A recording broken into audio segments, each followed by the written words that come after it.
I'm here, focused on my own way, with never looking back to those who lived in fear. There was nothing I could do, there is nothing you said that could make me realize how much lucky I was. Just out of reach of the fire, was not aware of the nightmare, but when I stopped to see those eyes begging for help, begging for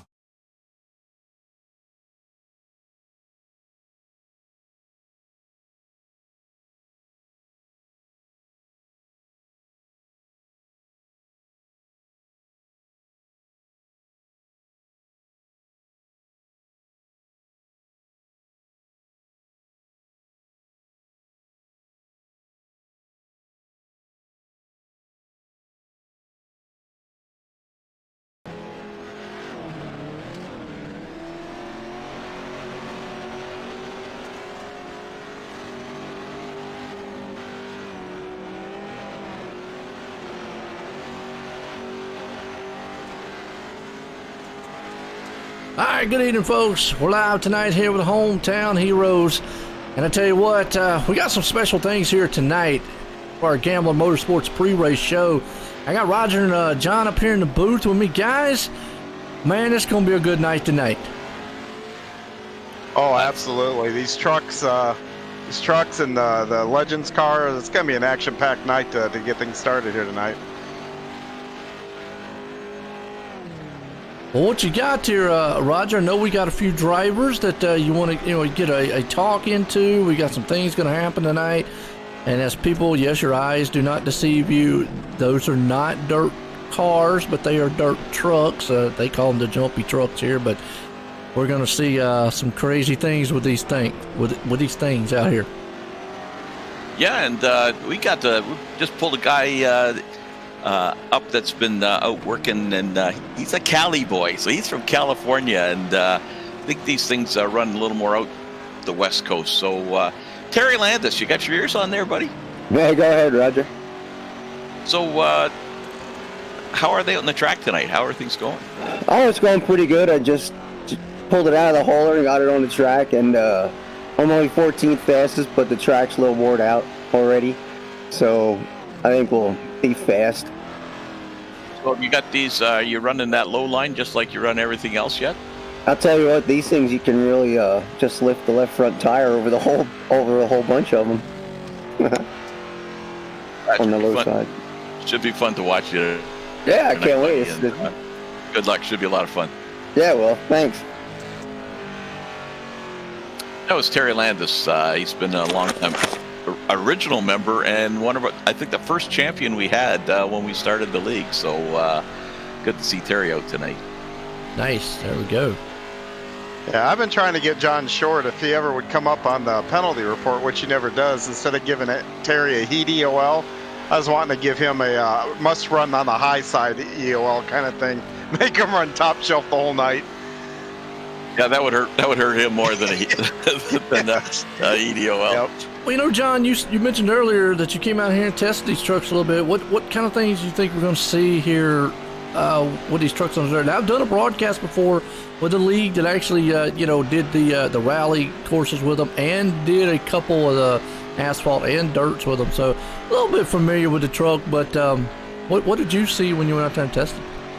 Oh, I spent about an hour in them earlier today testing and helping Carson Cherry, which got to give a quick shout out. He's sitting P3 here in practice, so I think I might have helped him a little more than hurt him. But boy, I tell you, these things are it's like driving a brick around here.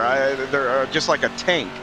And the crossover, I think tonight, if we watch for crossovers, I think is going to be a big part of what you see tonight, which really makes it for fun racing. But these things, like I said, that tank, if they drive them like tanks, they're going to be leaning on each other and probably putting a pretty good show and keeping you kind of busy trying to call all the action tonight. Sounds good to me. I love some rubbing and racing on short tracks now, because that's usually what kind of short tracks to me, look out for. So, Roger, man, I tell you, we got some good drivers out here tonight, for a Gambler Motorsports pre-race show here, folks. If you don't know who Gambler Motorsports is, they're an awesome race team throughout. They're on the iRacing platform, they do oval dirt, the legendary. They do the legendary endurance of the 24 hours of Le Mans and Daytona. So check them out on Facebook, Gambling Motorsports. Who else we maybe got to chit chat with here for a little bit? We're going to bring in, this is one of the guys, Key. Everybody coming into the league knows this name, and he's our VP of recruiting, Bill Calder. So, Bill, I see you're out in the track tonight. How's it going, buddy?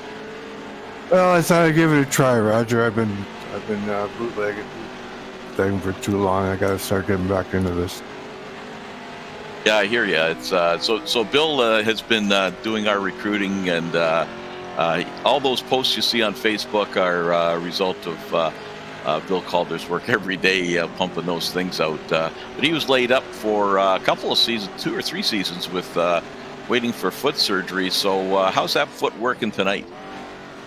You know, you don't often hear this, Roger, but that foot surgery was 100% perfect. My foot is excellent, not cramping up on me anymore. There's absolutely no pain, and I'm ready to get back into this stuff now. So does that mean we're going to see you on the podium tonight, buddy? Oh, I might be passing it while you're taking the picture.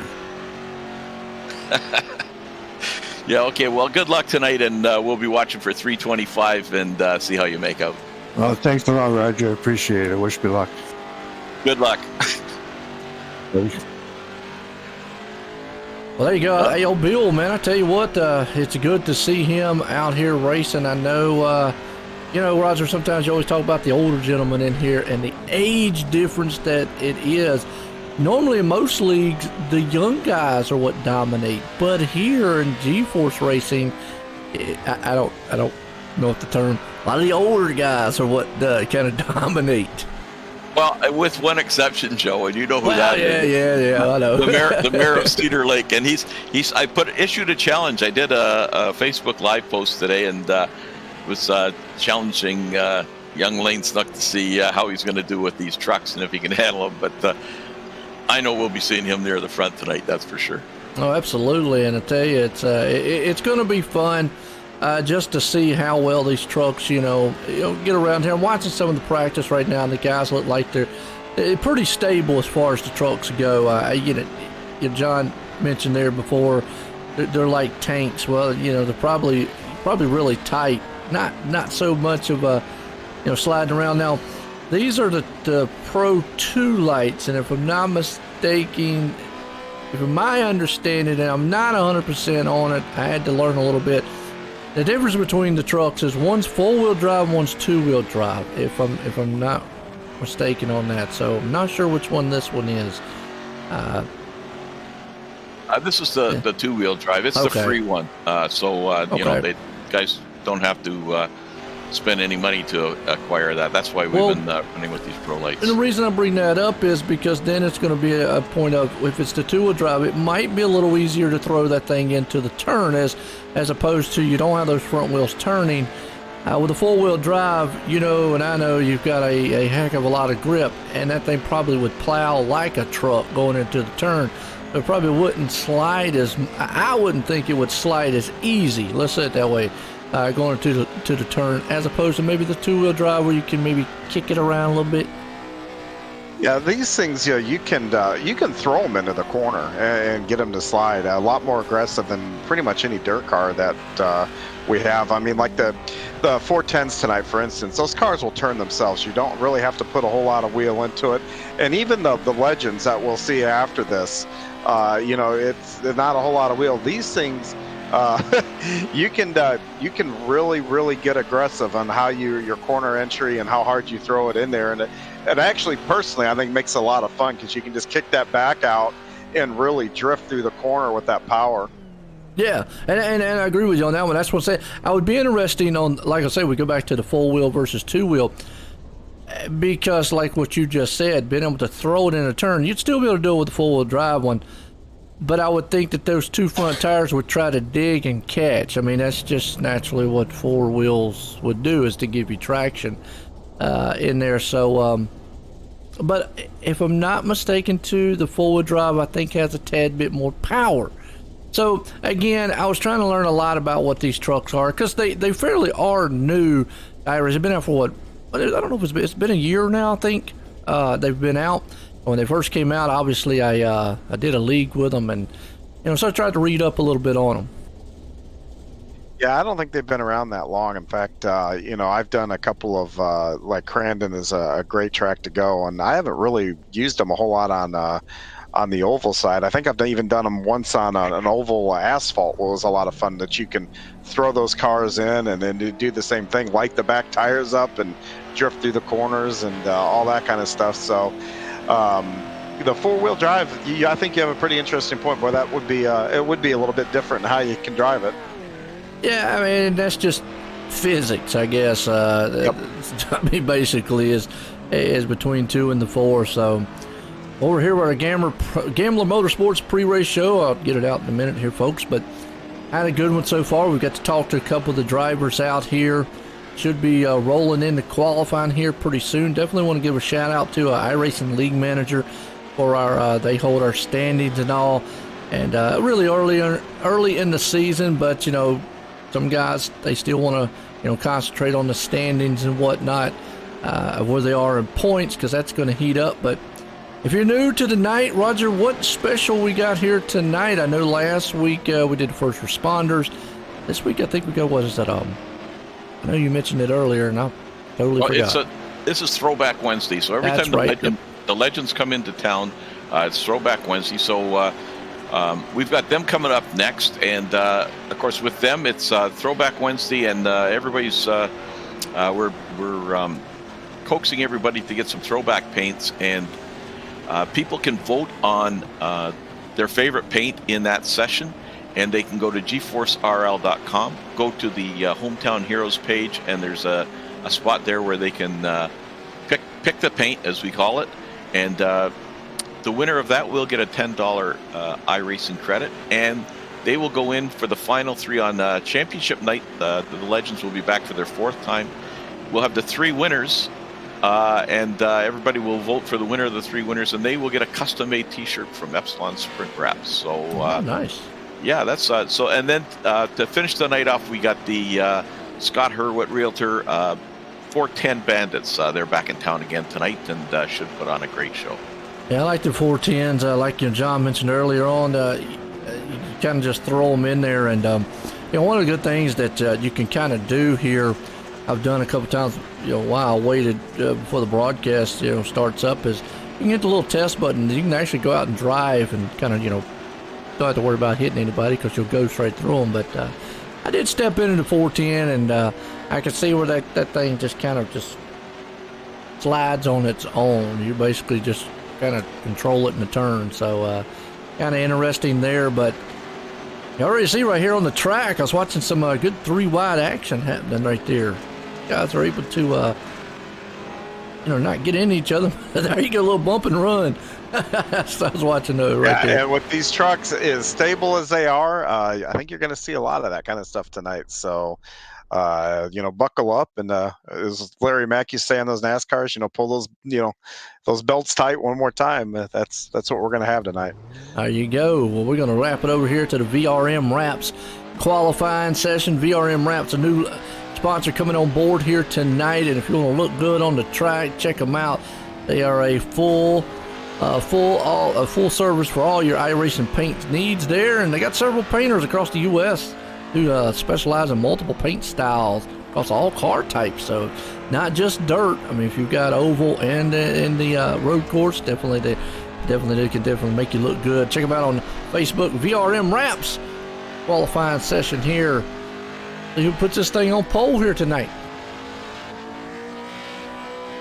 We're good. A few times. Well, look, there's the mayor right over the top. There you go. Wasn't fast in qualifying, but now he's up top. We'll see if he's able to hold on to it. He had a quick time there of 18:16 with an 18:25, a Nicholas victory, and Daniel Vault says, "Never mind, I'm gonna take that away from you." Daniel's my teammate. Good to see that up front. Hopefully that holds up there. But boy, it's pretty tight up front there. Look at all those 02, 06, 06. That's some close competition. As you're right there, it's going to be very hard to pass at the track. Usually with the lap times, you can tell a lot by lap times. A lot of folks are like, well, how do you go about knowing whether or not a track's gonna be tough to pass or not? Look at the lap times. If you're within a couple hundreds, a couple thousands of each other, it's going to be very, very tough to pass. Usually you won't see somebody just coming barreling through the field. I say that a lot in NASCAR because especially if there's only a couple hundred separating the field, sure, over time they'll spread out because that's just how the time works, but you usually don't see somebody just running through the field there. So same thing as it works in dirt. Yeah, and the real tight field, that might mean some guys might have to use their bumper to get around guys tonight. So, like I said, it's going to be a pretty interesting night, and I think pretty entertaining overall. The one thing about these two, when they get going and get racing, you look for guys to try to keep their momentum up. I know we talk about the 305s when they're here about bogging. These trucks don't bog very much. It's a matter of rolling through the center and keeping momentum up. So the guy that can keep their momentum through the center of the corner the best is the guy that's probably going to be out front most of the night. There we go. So get insight on what it is. And I agree with you on that one we was talking about earlier, because with them being tight like they are, very tough to do. So I tell you, Daniel Vault out front doing this one. Roger, any way we can get a hold of maybe our Daniel Vault right now and you can get a word with him? Pole sitter out there? Yeah, let's see if I can grab. Can you grab him? Johnny's a teammate of yours, so Yeah, let me see if I can grab him. Yeah, we got. We'll talk a little bit more about it. Yeah, we jumped right into heat racing. But we're right in the heat. I'm gonna just be quiet now.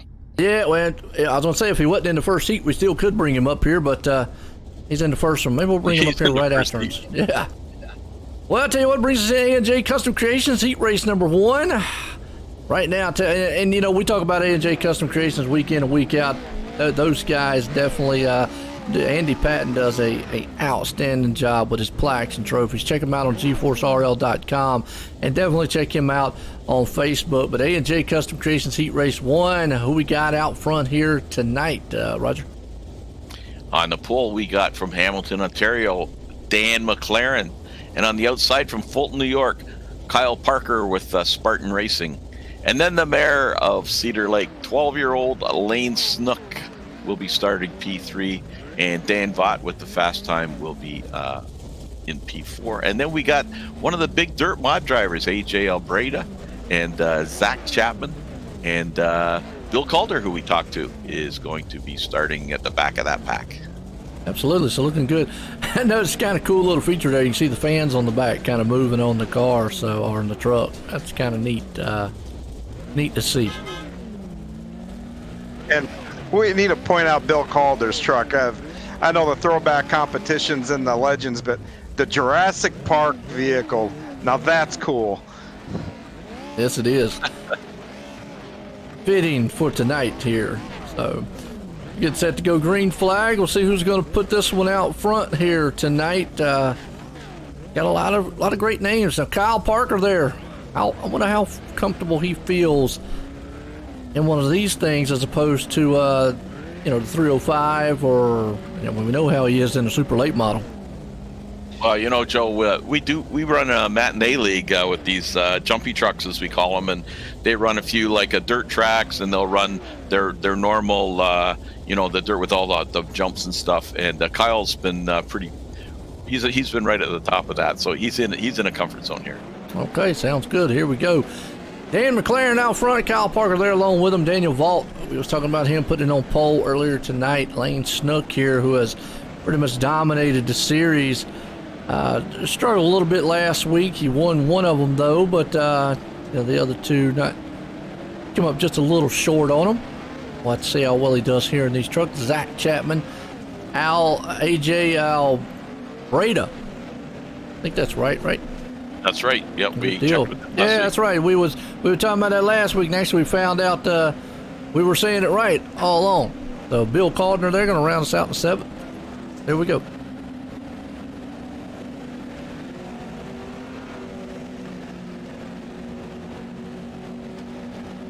Turn 1 should be pretty interesting. These guys probably for the first time are going to go into it as a pack in these trucks. So look for everybody to be a little uncomfortable in turn 1 anyway.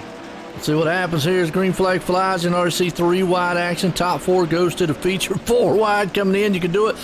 We normally say don't go down there and get over the tires. Well, with these trucks, you can get down there and go over the tires. It's almost like you say you're off-roading with this thing. It's not really going to upset these trucks as much as it would a sprinting car. But Lane Snook already in trouble back in 6th. We see it there. So sitting in the 3rd and 4th place, you got AJ there. Albreda, who takes over the spot over Vault. Vault sitting in the 3rd. It's a good battle between those two. Yeah, we might have found Lane's kryptonite there for a minute there, but it looks like he's recovering now and starting to kind of reel back through here. Watching that battle in front of him as he sees, and that's the thing, going to slow him up there. You got Albreda down low, Vault right there along with him. Those two are tangling a little bit out front. McLaren, he's got Parker all over the back end. Every one of these trucks we were talking about the lap times there, and here's what happens with the lap times. Everybody's just on top of each other. Guys down low, middle, high. Don't really see a dominant lane yet. No, there doesn't appear to be, and that's a good sign. I mean, so we'll get some good side-by-side racing for the night. Just looks like it's really pretty even, whether you're on the top or the bottom. Right now, you got Albreda pulling up in the 2nd place. Kyle Parker right there in 3rd. He's battling alongside there with Albreda. Those two are mixing it up. In the meantime, McLaren out front and leading this thing. Vault hanging on to 4th. Lane Snook trying to get back up there. He's I don't know. It's tough. Like you said, with these trucks right now, it just seems like nobody can get a distinctive advantage out front. Yeah, he may be faster than the guys. We don't know that because he doesn't have anywhere to go. There's the track's blocked in front of him, and you can't very well drive through, guys. Well, there you go. That's what he needed. Trouble. Yep. Albreda got turned just a little bit right there, all the way back to 6th. Snuck up in the 3rd. Kyle Parker. Those two are going to go door to door with the white flag. Daniel Vault's back in 4th. Out front still Dan McLaren. Look out. The battle's on for 2nd out of turn number 2. There one more time in it. Down to 3 and 4. It's going to be a drag race to the line between Parker and Snook. Who's going to get it? Looks like Snook's going to edge him out of 4 and get that 2nd place. But Dan McLaren's going to win it here for A&J Custom Creations. Heat race 1. How many times last week did we see that? Somebody well up in a transfer position have problems with a lap or 2 to go, and then end up in the alphabet soup just in a blink of an eye. Awesome. And you're right. And it can happen so fast on dirt. We saw it a lot last week. Really exciting. But it brings us up to heat race number 2. Howard Hanna Real Estate here. And I'm going to tell you, I love really saying this. The #1 family-owned and operated independent broker in the U.S. And in order to get that distinction, these guys definitely absolutely have to know what they're doing. And Scott Hurwitz, check him out. Get a hold of him. If you want to do anything, you want to sell something, buy something, anything to deal with real estate, whether it's commercial or residential, check these guys out at Howard Hanna Real Estate. Heat race number 2. Who we got on Who we got on the grid tonight? Well, on the pole, we got from Cornwall, Ontario, we got Jeffrey Flero. And on his outside, from Hamilton, Ontario, GJ Boydell, the Iron Man of the league. Row 2. From New Hampshire, we got Aiden Young, Gambler Motorsports, and on his outside from Spartan Racing, Nick Vickery. Row 3, we got Andrew Smith and Jeff Barker from Brewerton, New York, and then we've got Sage Luther from Nebraska, I believe it is. Okay, it looks like Sage did not grid up, so looks like he's going to have to run that the main here to see if we can't get in. Pace truck's pulling them around. Let's see if old Flero up front can get it done. GJ Boydell right there at Aiden Young. Nicholas Vickery and company got a lot of good names here in this one. Pace truck's pulling off. Good set of fields here so far. It's been a pretty good race with these old, like y'all say, with the jump trucks. Yes, sir, and exactly what we expected too. A lot of side-by-side racing. I expect nothing any different this heat here. And there's Pace trucks in. Get out of the way. These boys are setting sail. Green flag. Jeff Flero out front. Here we go. 3 wide. You can get about 4 wide at this track with these trucks. We've seen it earlier in practice. We've seen it a couple times here. The Howard Hanna Real Estate Heat Race number 2. Y'all ready? 3 wide for the 2nd place. GJ Boydell, Nicholas Vickery, Andrew Smith and company. But meantime, Jeff's out front leading it. Yeah, and the boy, but it's a fierce battle back there for that transfer spot. Those guys leaning on each other. I'd like to see what happens in the real world. The fenders fall off. That's what they're made to do. They got the damage physics coming, so we'll have to see if they're able to implement that in later on. Good battle up front here for the lead. Aiden Young seeing if he can't get down low. He puts a slide job here on him, and is going to take that lead away from Flero. Flero's going to go back in the second. We got Andrew Smith hanging on the third. GJ Boydell and a fight back there with Nicholas Victory. Those two are going to take it door to door. A little contact, bumping and grinding going on in the back. Aiden really got that bottom line rolling. It looks like he actually almost pushes a little bit on corner entry, but he's really using that throttle just to hook the corner and starting to kind of pull away a little bit. Single file right now. It usually won't last long here, especially with as close as these guys are and kind of even as they are. Meantime, Aiden Young out front watching this battle here. GJ Boydell right there in the fourth place spot. He's got Nicholas Victory. Everybody's kind of calmed down, went single file. So maybe, it looks like the low line might be the place that a lot of these guys are wanting to stay on. Yeah, that looks like where they're hunting.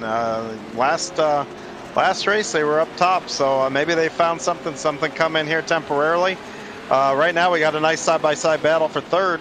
Give us a good look here. That top line, boy, they come off the corner and they get a nice run down the straight. Oh no! Contact, he's upside down and then just gets destroyed. GJ Boydell.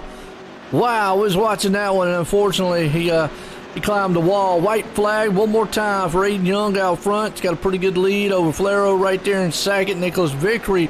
He's got Andrew Smith going to try to see if he can't claw his way up there to third. Checkered flag. Aiden Young's going to win it. Here for the Howard Hanna Real Estate Heat Race number 2. Looks like Victory's going to come home in third, and Flero there in second. Andrew Smith up in the fourth. Once again, we got somebody up around that transfer spot, and a lap or two to go finds trouble. We are seeing this almost every heat race here, I think, for the last couple of weeks. Gotta love it. Makes for exciting finishes. Coast to Coast Sim Racing Team here. Heat race number 3 tonight. Coast to Coast C2C features some drivers from, well, coast to coast in the U.S. and Canada area. So definitely check these guys out here. They are a race team that's been part of GForce Racing League since the inception. So tonight they are heat race number 3 as we get set to grid these guys up. On the poll, this one is a guy that John was working with earlier tonight, Carson Cherry, new to the league last week. So he's been picking momentum up all through the week. And on his outside, the wily old veteran Terry Landis. Row 2 has Blake Depinet and Field Miller. And then row 3, father-son combo from Naples, New York, Chris Whipple and son Wyatt. And did Garrett Pepiat grid? Looks like he did not. He did not. And he would have been a guy to watch for, that's for sure. Well, we get set here to go green.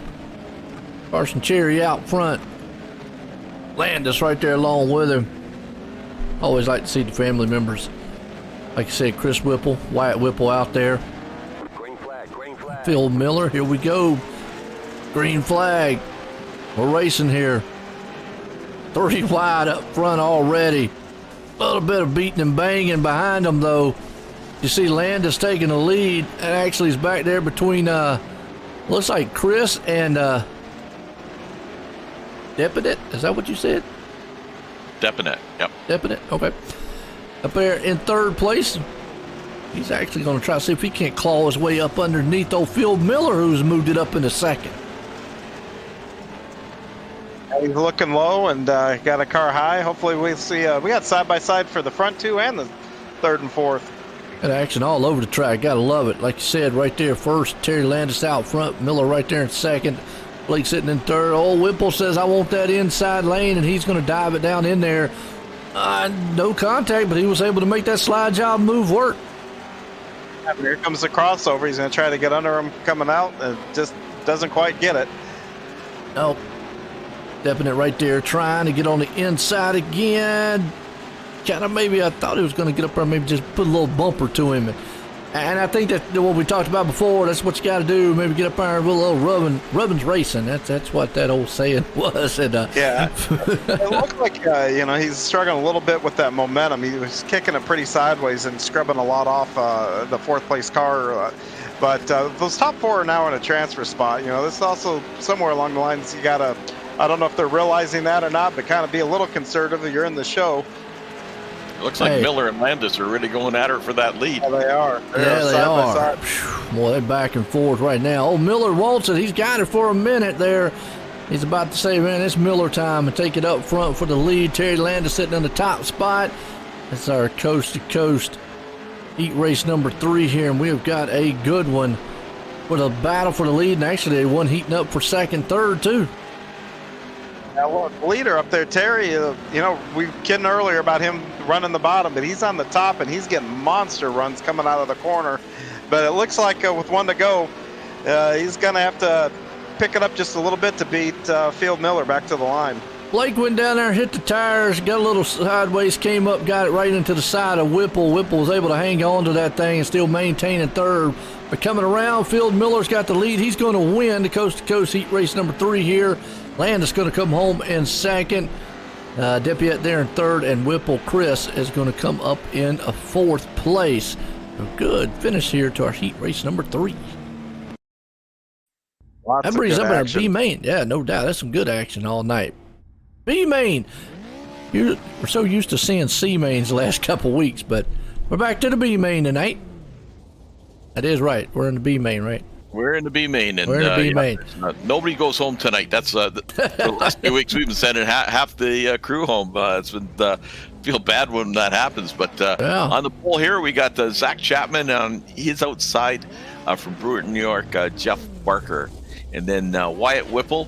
I don't think Albreda is going to grid. I think he lost his connection. So then we got GJ Boydell and Carson Cherry, and the guy I call Willie, Bill Calder.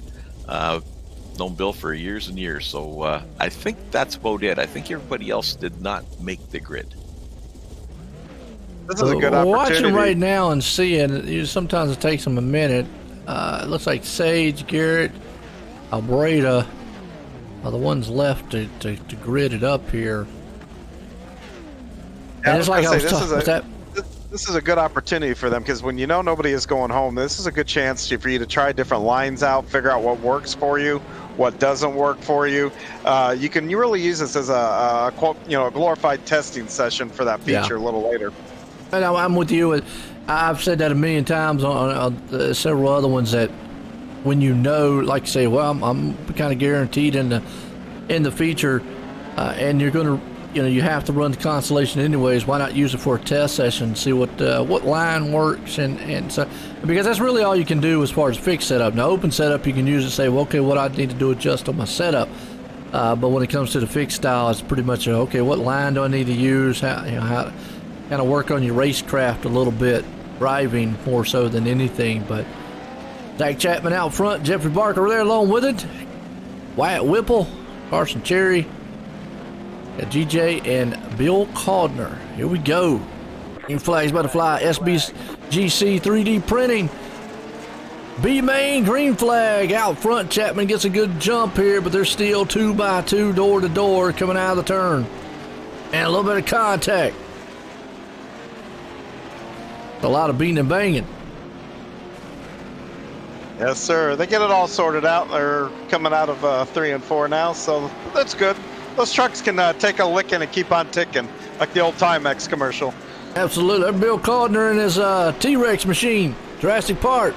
Right now, he's trying to roar that thing to the front. It's not looking too good because they were beating up on him a little bit.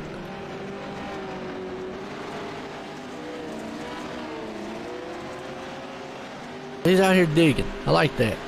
DJ up in the 4th place. He's got his hands full right there with Carson Cherry.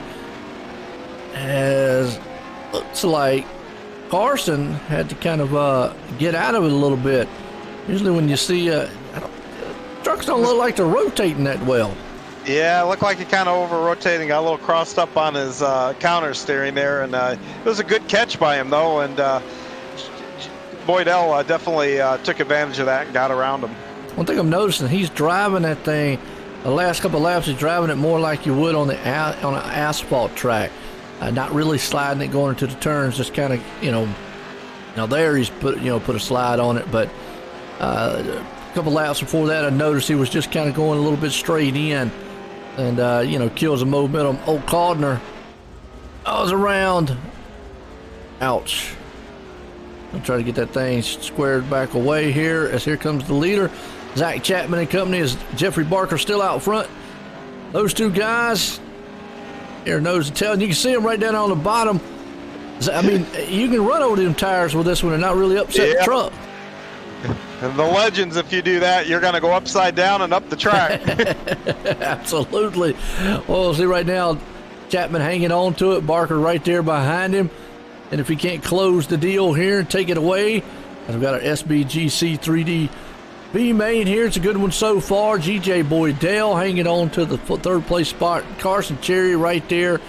Wyatt Whipple's back trying to, let's see if he can't claw his way back up front. Bill Codner, he's out here just having some fun on the track there in his Jurassic Park mobile. And I said earlier about the parts falling off. Bill came by the front stretch. That back fender is off, so I'm going to give him style points for that. I was wanting to see that. That's it. Now it looks like a bona fide jumpy truck. No sign. At least it don't look like a modified. He still got his hood and all. Yep. White flag one more time. I don't think Barker's going to be able to run down Chapman. Chapman's got a pretty good lead. Barker's going to go high for a moment. Chapman's going to go down low. Boydell's hanging on to the third place spot, but at a turn 3 and 4 here, Chapman's going to rumble on down the back stretch and take it. As old Chapman's taking our B main here tonight. It's a good run for these guys. So far, what we've learned is it is a of rigs out there that you can buy, but Icon Sim Sports, check them out at iconsimsports.com. One thing I like about them, they will build to you. They will make you, whether you're big, tall, small, tall, whatever, it doesn't matter. They will build that thing to fit you like you do. So that's the one thing that makes them stand out amongst all the other rigs out there. But check them out at iconsimsports.com. We're here live with the GForce Racing League. You can find out everything you need to know at GForceRL.com, because we can sit here and talk for a multitude of time on that one. But check out GForceRL.com. I want to give a shout out to Justy Sick iRacing Photos. That's our driver of the week here. Definitely check that out at GForceRL.com. And obviously we're live tonight here on the GForce Esports on YouTube, and 3 nights a week, actually 4 nights a week, Monday, Wednesday, Thursday, and Friday night. Check out all the action on the GForce Esports. Hit the likes and shares out there. We're also on iRacing Live here tonight and OSR Network on YouTube. So definitely got to appreciate it, folks. I tell you, it's been a good night tonight for the hometown heroes, and a very good night tonight for all of the guys here as far as racing and whatnot. But don't go anywhere. We're going to be right back here in just a few seconds.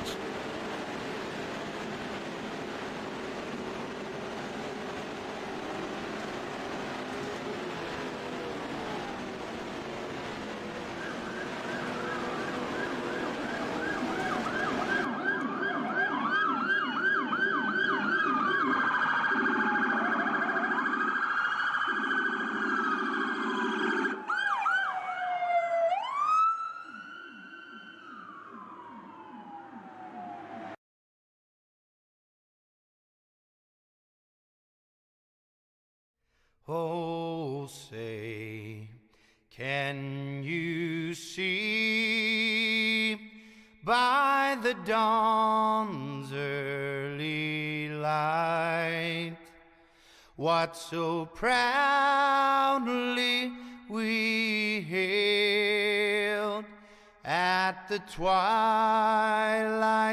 last gleaming, whose broad stripes and bright stars through the perilous fight o'er the ramparts we watched were so gallantly streaming, and the rockets its red glare, the bombs bursting in air gave proof through the night that our flag was still there. Oh, say does that star-spangled banner yet wave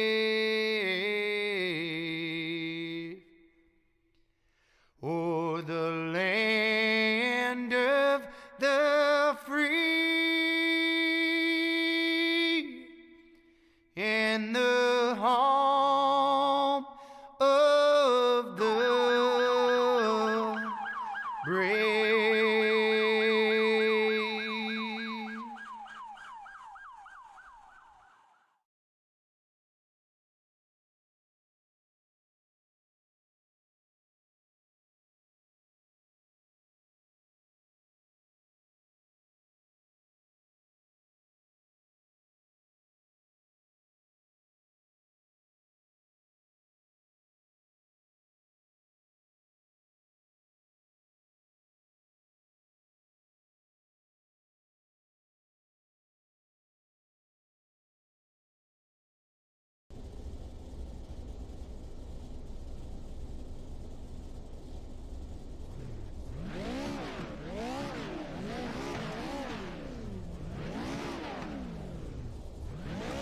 All right, folks, we're back here, and I think Roger's going to run down a pit on the pit road right fast and grab us hold of driver real quick before we get set to go with our feature here tonight. So definitely everybody kind of stay tuned. And Roger, who'd you get? I got Dan McLaren. Pulls. Right. How's it going, guys? Hey Dan, this is John Hine. How was that warm up for you? Pretty interesting. Top felt pretty quick, but I think the bottom is going to be the place to be. What's it going to take to put Parker in victory lane tonight? I don't know. I'm a little nervous because all these guys, you know, they're fast. So I'll let my hands fall. That's for sure. Yes, sir. Were you having a hard time getting it to rotate, or were they rotating pretty easy still? It slides up a bit. It's a little easier to handle up top than the bottom. Bottom usually wants to push, but you just gotta adjust as the track goes on. Well, gotcha. Good luck here tonight, my friend. And Park, get up front. We can talk to you a little bit later at the end of the night. Yeah, thanks, guys. Well, I'll tell you what, we're here for our Icon Sim Sports feature here. Going to be a good one because we got 21 drivers. Well, actually, 18. I think a couple of them, like I said, lost connection there. But Roger, I tell you, it's a good field here to start this feature off tonight. Well, it sure is, and we got Dan McLaren there on the pole with Aiden Young on his outside. And we got a bunch of good runners up front here, like Dan was saying. Field Miller and Lane Snook are breathing right down his back, and then Jeff Flaro and Terry Landis, Kyle Parker, Nick Vickery. Like that's you're gonna be looking in the mirror a little bit with those guys. And it could be chaotic on the start. It could be. And then we got Blake Depanet, Dan Vaught, Andrew Smith, Chris Whipple, Zach Chapman, Jeff Barker, GJ Boydell, Carson Cherry, Wyatt Whipple, Bill Wild, Willie Calder, and then AJ and Sage didn't. I think that might be it. Yep. Yeah, we got 18 out there. Wyatt's going to be the man on the backside here. Here we go. Green flag. Hang on to it. To your seats, folks, because this start's going to be a wild one here from what we've seen all night long. Green flag flies. A lot of beating and banging about to happen up front as Dan McLaren drops it 3 wide up front already. Well, that's a crazy start there into turn 1, and they're still 2 and 3 wide back through the pack even. Zach Chapman around. Go back on the Malcolm Mills replay real quick, see what happened to him. Again, like I said, just a crazy start on this, and we kind of figured it would be all these trucks kind of bunched up as we're watching Zach Chapman real quick right now. start. He gets a good start there as he heads off into turn number 1. Pretty safe. Had to check up. Oh, he got a little contact. Come out of the turn. Oh, just wrong place, wrong time. They were 3 wide and just got bumped and set in a wall. Yeah, that's what it looked like.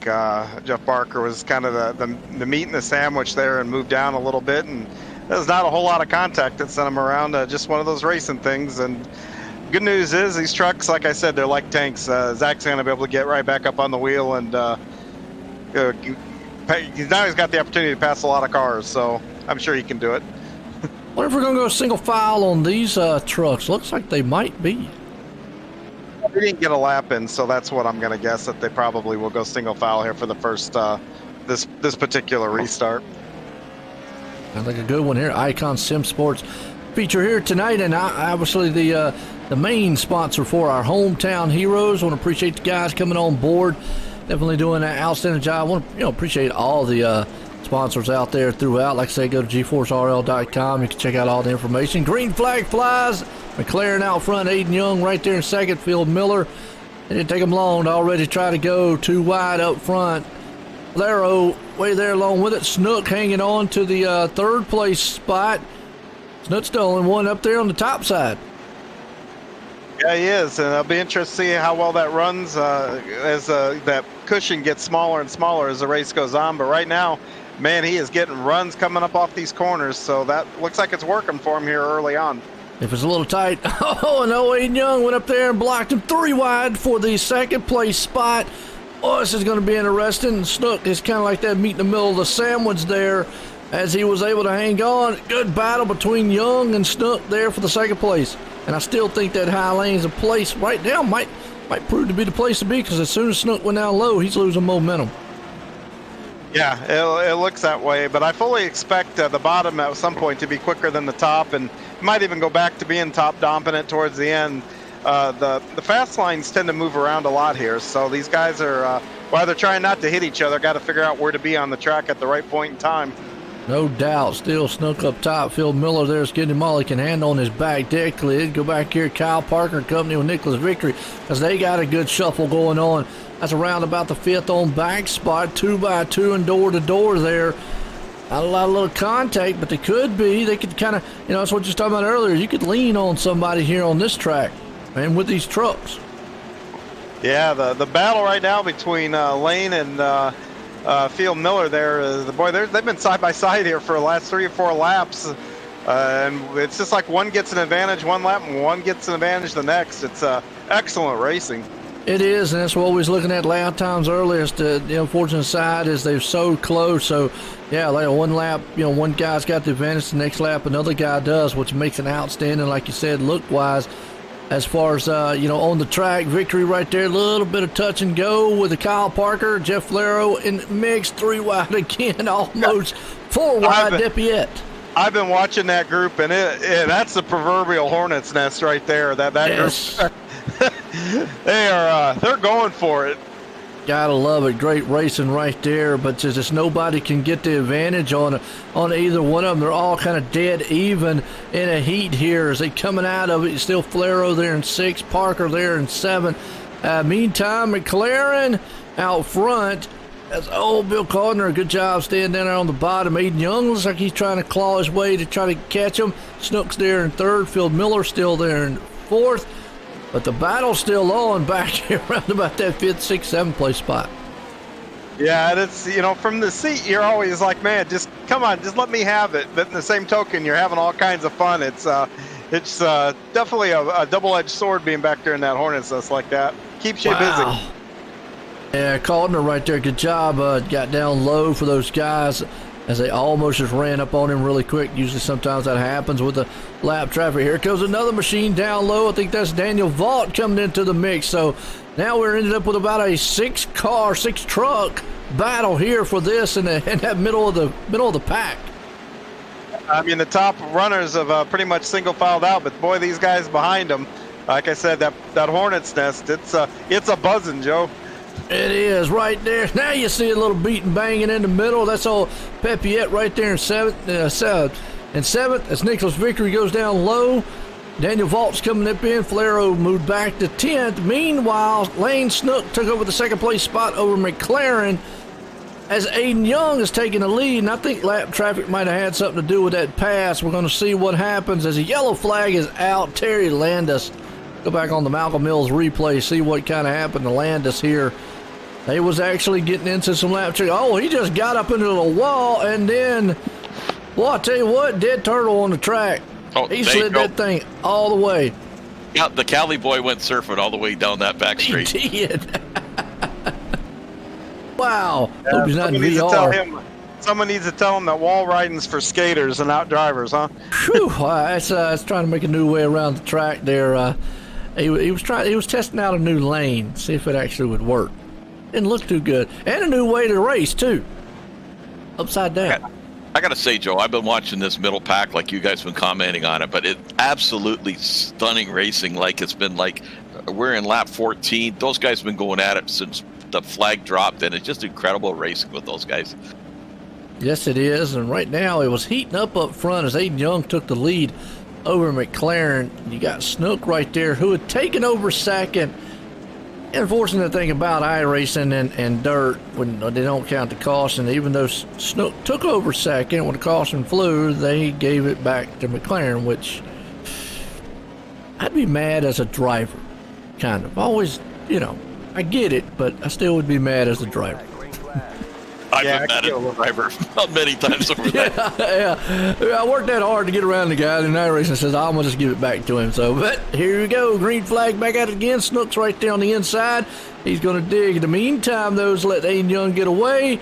Snook makes a slide job and completes it and gets back up to second as Kyle Parker's moved up into 5th place there. Field Miller and company, so we'll see what it is. But I tell you what, Field Miller on the move. He's woke up as he's gotten a little bit closer. He's going to give a little bump there to the back end of Snook and see if he can't get him moving up there towards Aiden Young. Yeah, now he's got the clear track in front of him. See if he reels Aiden back in. And now the ones behind him, though, it's starting to look like that hornet's nest is starting to form back up with those guys. You got Kyle Parker, Nicholas Vickery. Oh, you got Deppinett right there in 7th. You got Daniel Vault along with it. So, yeah, they're all clamoring back up in a pile. In the meantime, Young out front. He's hoping this thing will hurry up and just get over with so he can win it. But Vickery looking pretty good as, boy, I'll tell you what, Phil Miller throws that thing into the turn to the side-by-side. He almost rubbed the whole side of Lane Snook's paint job off of that truck. Yeah, and, as we go on here, too, usually I can see what lane is working and whatnot, but, all 3 lanes, middle, top, these guys are running all over the place. It's unbelievable here to watch them. I'm with you, I don't think, but white flag right now. Aiden Young's got a pretty good substantial lead. Snook's up top there in 2nd. Phil Miller down low. You got Parker sitting in the 4th place spot. But in the meantime, the battle's going to be for that 2nd place. Who's going to get it? Because they're going to beat and bang out of 4. Phil Miller gets him.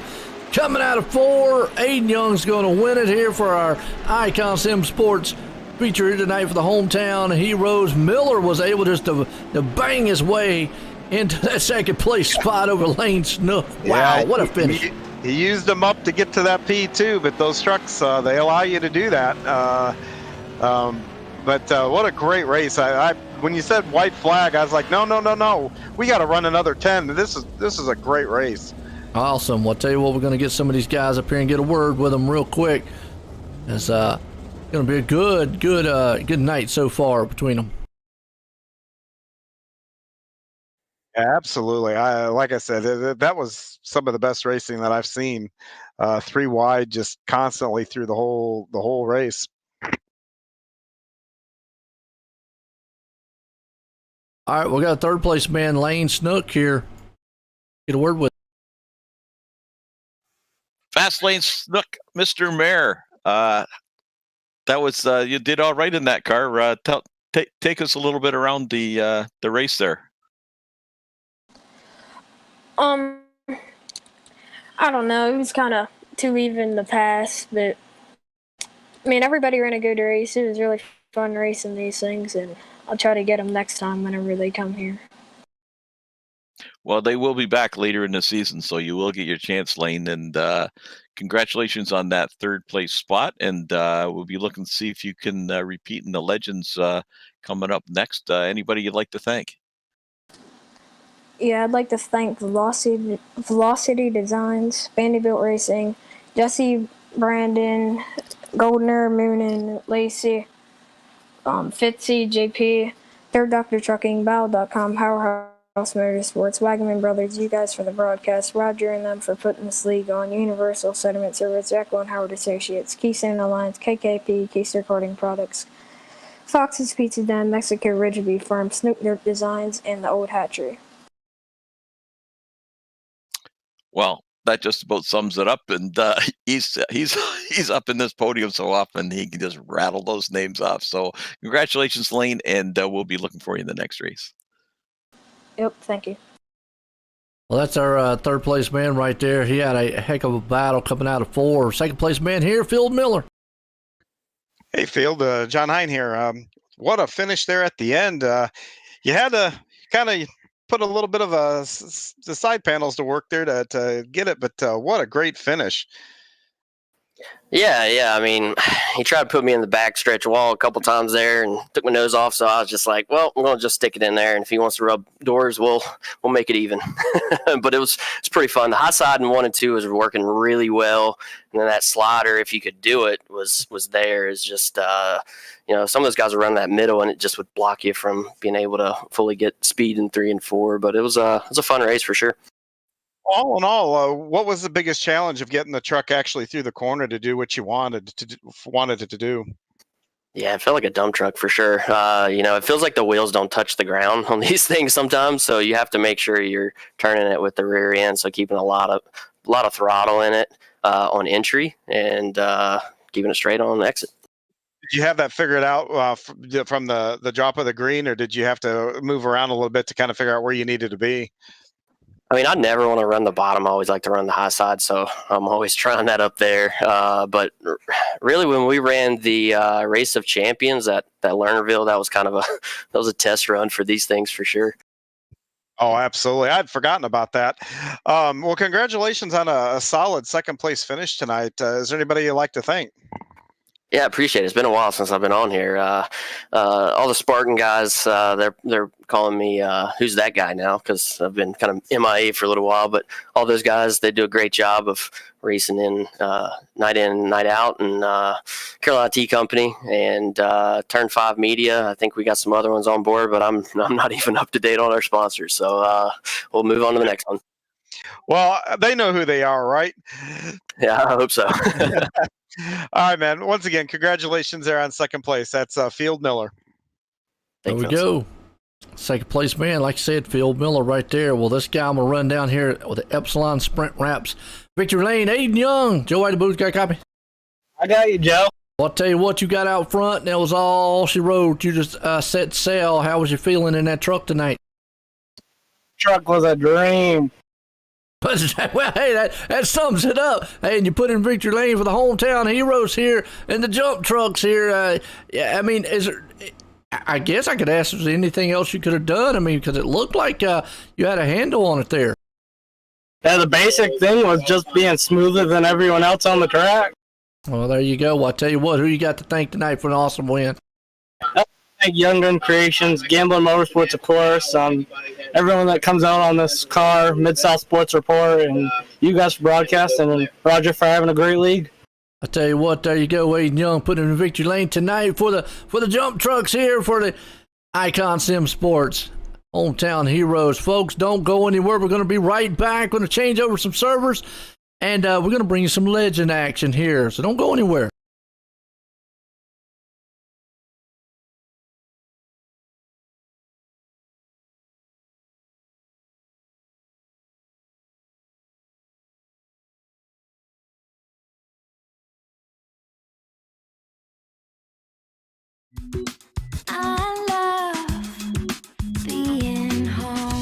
It all starts with the right house. That's where we come in. Howard Hanna. Home happens here.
People want to have a one-stop shop.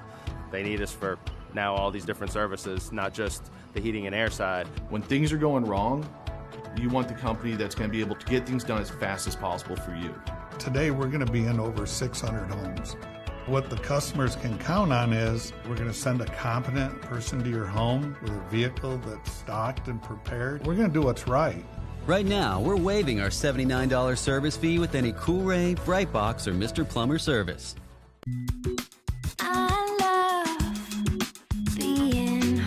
From finding the perfect house to making it your home, we'll be with you every step of the way. Howard Hanna. Home happens here.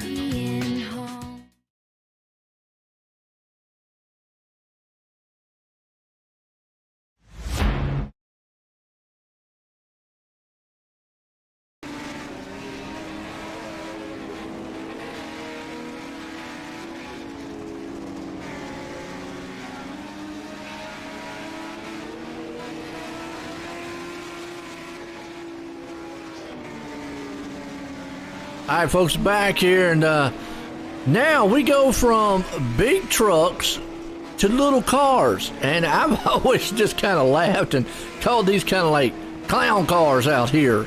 I can just imagine, because it's, I mean, John, I don't know about you, but just going from that big size car to looking what we see right here, can you just imagine stopping on the front stretch and then just see a bunch of drivers just jumping out of it? That's kind of my image that I got in my head. Yeah, Joe. And you know, the funny thing is, even for the guys that are racing, I'm in VR, so you know, when I'm in the truck, you're sitting way high, and then the guys, and when you climb in this, you're sitting way on the bottom. It's a whole different perspective, and you got to drive it completely different. And we know people in general are creatures of habit, but I'm going to tell you, those guys were clipping those tires a lot in those trucks and getting away with it. If they do it in these things, they're going to go for a ride. Absolutely. Rogers ran down in the pit road, got a couple guys to interview here for our Gambler Motorsports pre-race show here tonight. Yeah, we got went down a little bit out of breath. Got John Rayner here. John, have you had much time in these legend cars? Not a lot, but I'm going to give it the best I can tonight. We'll be looking for one of the Canadian boys there. Represent us well, buddy, and wish you good luck tonight. Yeah, I appreciate it very much. Thank you very much. But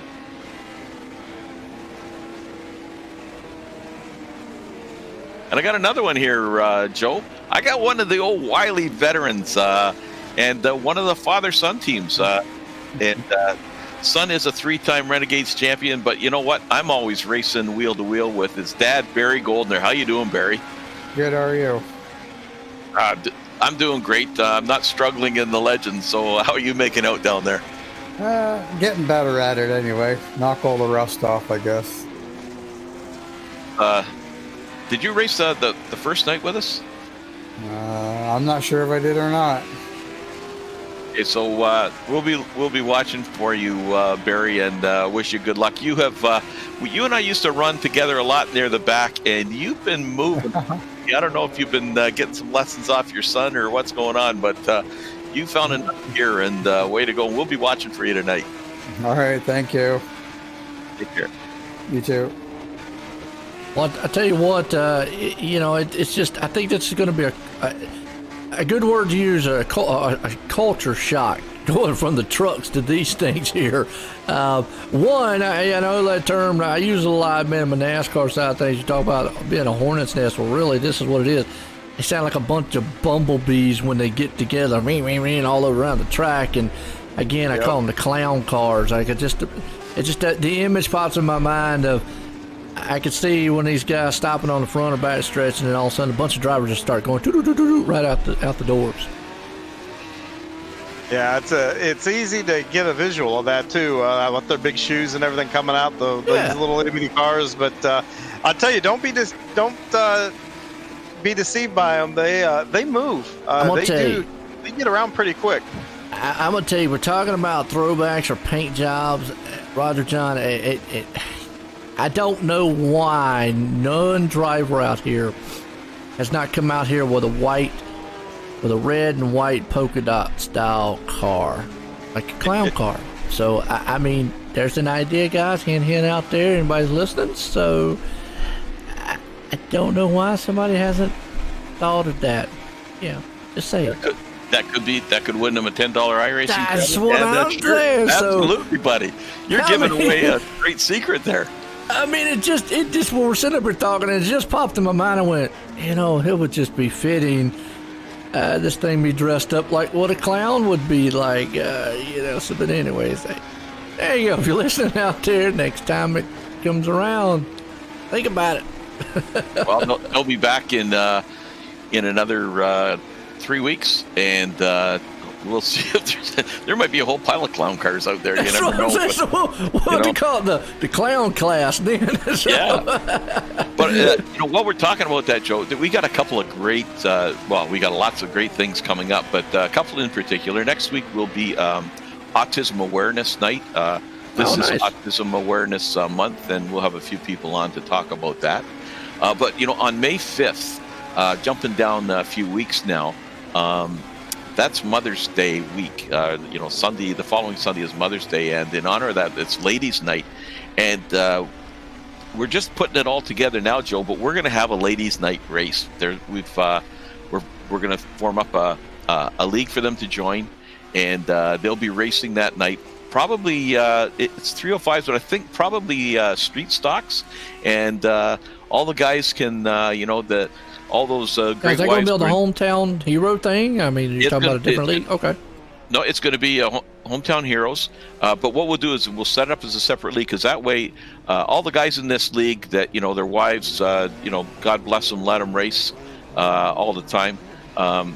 They can use their account, and then in that league we can rename the account to the ladies' names, and it should be a great night of racing. For sure. So does that mean I bring up my wife and have her do the broadcast and whatnot? Absolutely. That would be awesome. Yeah. I think that would be a great idea. I don't know if she would go along with it, because she's like, man, whatever. But I figured I'd throw that out. So, but hey, if y'all wanted to bring y'all's up, that's great. We definitely can comply on it. I figured that would be you're going to make it a ladies' night if we can make it all the way through end and end.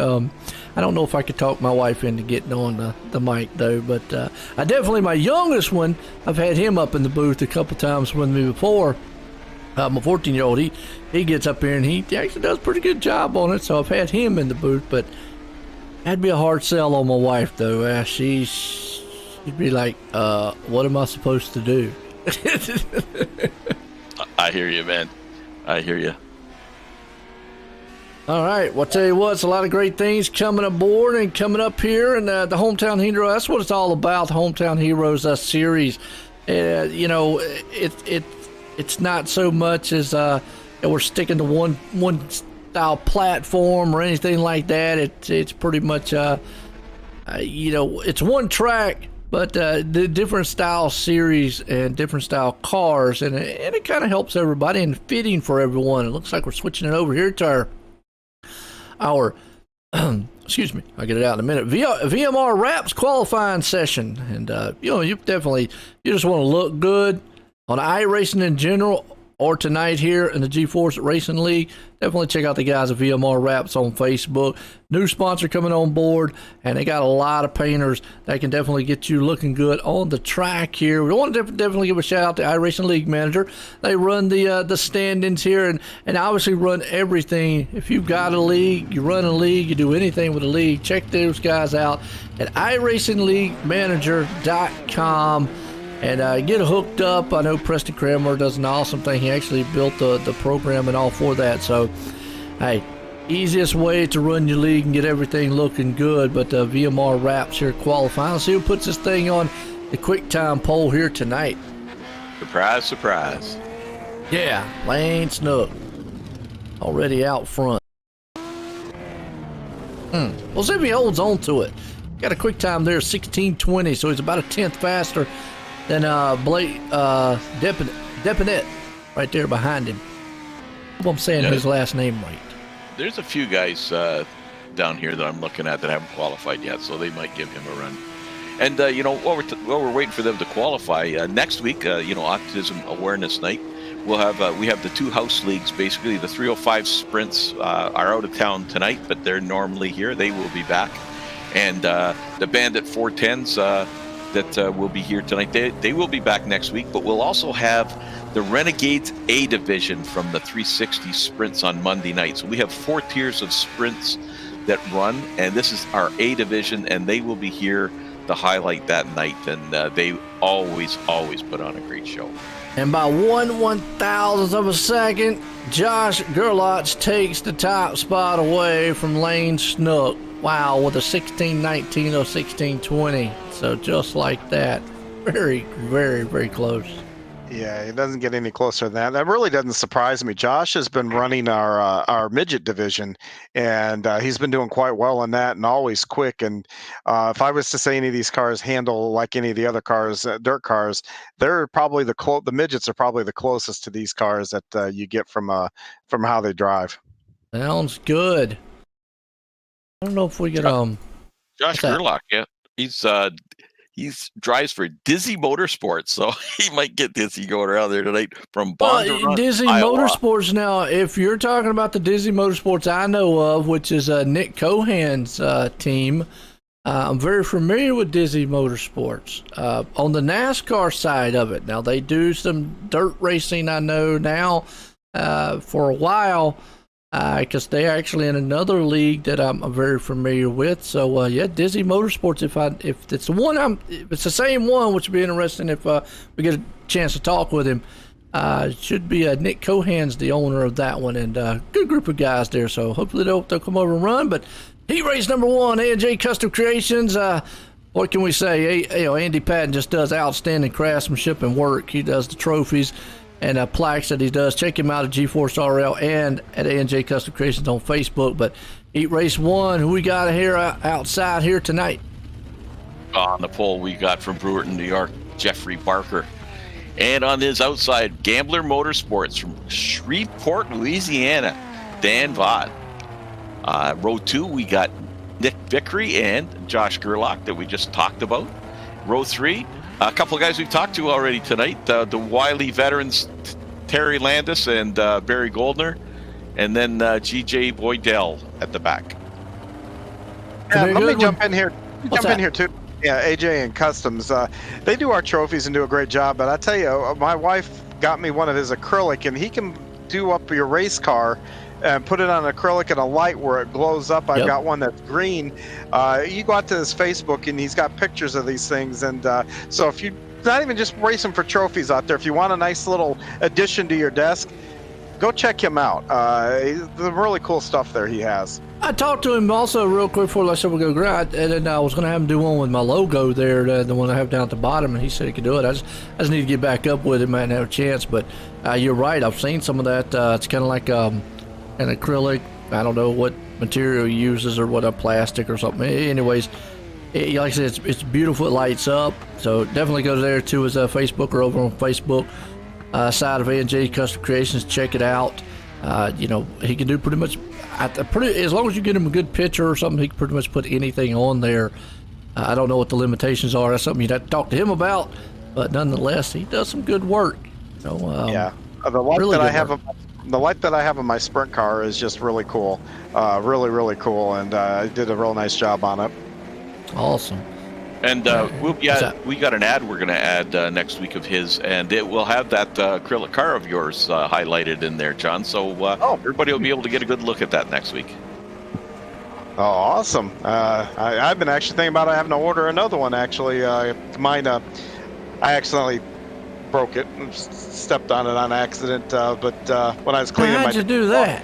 I was cleaning my desk off, and I set it aside, and one of those things. But I am going to get another one, and because it was really cool. I loved looking at it and having it at night. And so I will be, Andy, if you're listening, I'll be probably hitting you up sooner rather than later. Better go ahead and get him too, Andy, because, he's kicking around the first one. That way he'll have an extra one. Pace trucks, pacing around. What's that? You've been talking to my wife. yeah, there you go. So, Daniel Vault out front, green flag, here we go. Well, I tell you, these legends of machines out here, these things, boy, sound like some mighty Hornets out there. Jeffrey Barker is around. We saw him get tagged a little bit, and around he went. Gerlach out front with a vault right there beside him, but they're going to go door to door, wheel to wheel in it. Gerlach coming out of turn 2 there on that opening lap was just shot out of a cannon down that back straightaway and picked up a couple of spots before they got to turn 3. But Daniel has fought back here and working the low side, and it looks like he's got the preferred line right now, but Josh is really hanging tough there on the outside. Yeah, it is. Josh looking good, trying to get that high lane going, kind of middle high there, but the low line with Daniel vaults, he's slinging it coming out of the turn. Right behind him, Nicholas Vickery humming a little busy bee behind him there, trying to see if he can't get up there and battle it out for the lead here for A&J Custom Creations Heat Race 1. Terry Landis hanging on to the 4th place. He'd love to kind of sneak up there and battle a little bit or get those guys kind of mixing it up. Still vault right there. He got a little tight going in. GJ Boydell around. And that allows the 3rd place contact, and man, he sent that car sailing. Yeah, that's unfortunate there. That's going to cost him a transfer spot, but we've seen this now a couple times tonight. You can never feel safe, even if you're in the top 4 there. We're going to call that the hook and run because there was no bump and run there. He hooked him and ran, and that's kind of what it was. So, Carjack on the track tonight. Terry Landis right there beating on the back door. A Nicholas Vickery for that 2nd place spot. Vault still out front. Barry Goldner now moves it up into the last transfer. And Gerlach is going to still see if he can't get up there, but time's not going to be on his side here tonight. Barker's hanging out in 6th. GJ Boydell there in 7th. White flag one more time. I don't think Nicholas has got enough to get up there to vault. Just not going to be able to get close enough to him to take that lead away from him. Daniel looks pretty solid, and Josh back there is not going to transfer, but we saw this a couple weeks ago with Lane where he didn't make it in and had to go to the B, and still came through and had a solid finish. In fact, he may have even won. Josh has got the same kind of pace to do that. Absolutely. That's going to spin us over here to heat race number 2. And Howard Hanna Real Estate, #1 family-owned and operated independent broker in the U.S. In order to get that kind of distinction, you have definitely got to know your stuff and know what you're doing. And Scott Hurwitz, like I said, man, runs the multi-billion-dollar commercial and residential real estate agents for years now. If you've got anything that you want to sell, buy, anything that deals with real estate, check those guys out, and they will get you hooked up at Howard Hanna Real Estate. As our heat race number 2, who we got on the grid? Before we just get there, Joe, I just want to mention this is Pick the Paint night. Somebody's going to win a $10 iRacing credit. So on the Facebook page that the video is on, this stream is on, there's a link there, or they can go to GForceRL.com. Go to the Hometown Heroes page, and there's a Pick the Paint there. Just click on the button and pick your favorite paint, and they have a good chance to win. And we've got a star-studded lineup here for heat number 2. I feel sorry for guys at the back, John Rayner and Cherry, Carson Cherry, because they've got Kyle Parker, Jeff Flero in the 1st row, Field Miller, Lane Snook in the 2nd row, and then Carson's on the outside of Andrew Smith. So they've got a tough road to hoe, and then John Rayner is at the back. Well, we've seen anything happen here tonight, though. Guys up front that you'd think there's going to be the heavy hitters get a little bit into trouble because these cars are, not as tight as what we saw with the trucks because they can go spinning a little bit as they're already 3 wide, beating and banging for about that 4th place spot along with Lane Snook and Company and Field Miller. So a little bit of contact and you're going to send sailing. Yeah, they've double up here for the lead, and it looks like now that outside line is starting to move a little bit better than that inside for being that far down anyway. I mean, they're not all the way up top, but just being just on the outside, about a lane and a half up looks like the quick way around right now. So far, Lane Snook's battling it out there with Kyle Parker. Parker is out of it. So what we was just talking about, one of the heavy hitter guys, he was in it. Now he's out, back in 6th place. Just got pushed out the way a little bit. Andrew Smith moves it up into the 4th place. Carson Cherry, you talked about it, is right there, 5th place. So he's got a shot to get into the transfer. Meantime, Field Miller is going to see if he can't run down Flero, but Flero's got a huge lead. Lane Snook hanging on the 3rd. But we'll see what happens here with the 2nd place. Are they going to have enough time to run down that leader? Yeah, they're pretty strung out right now. Looks like the best fight on the track is between second and third there, and anytime Wayne is involved and he's trying to catch someone, I never count Wayne out.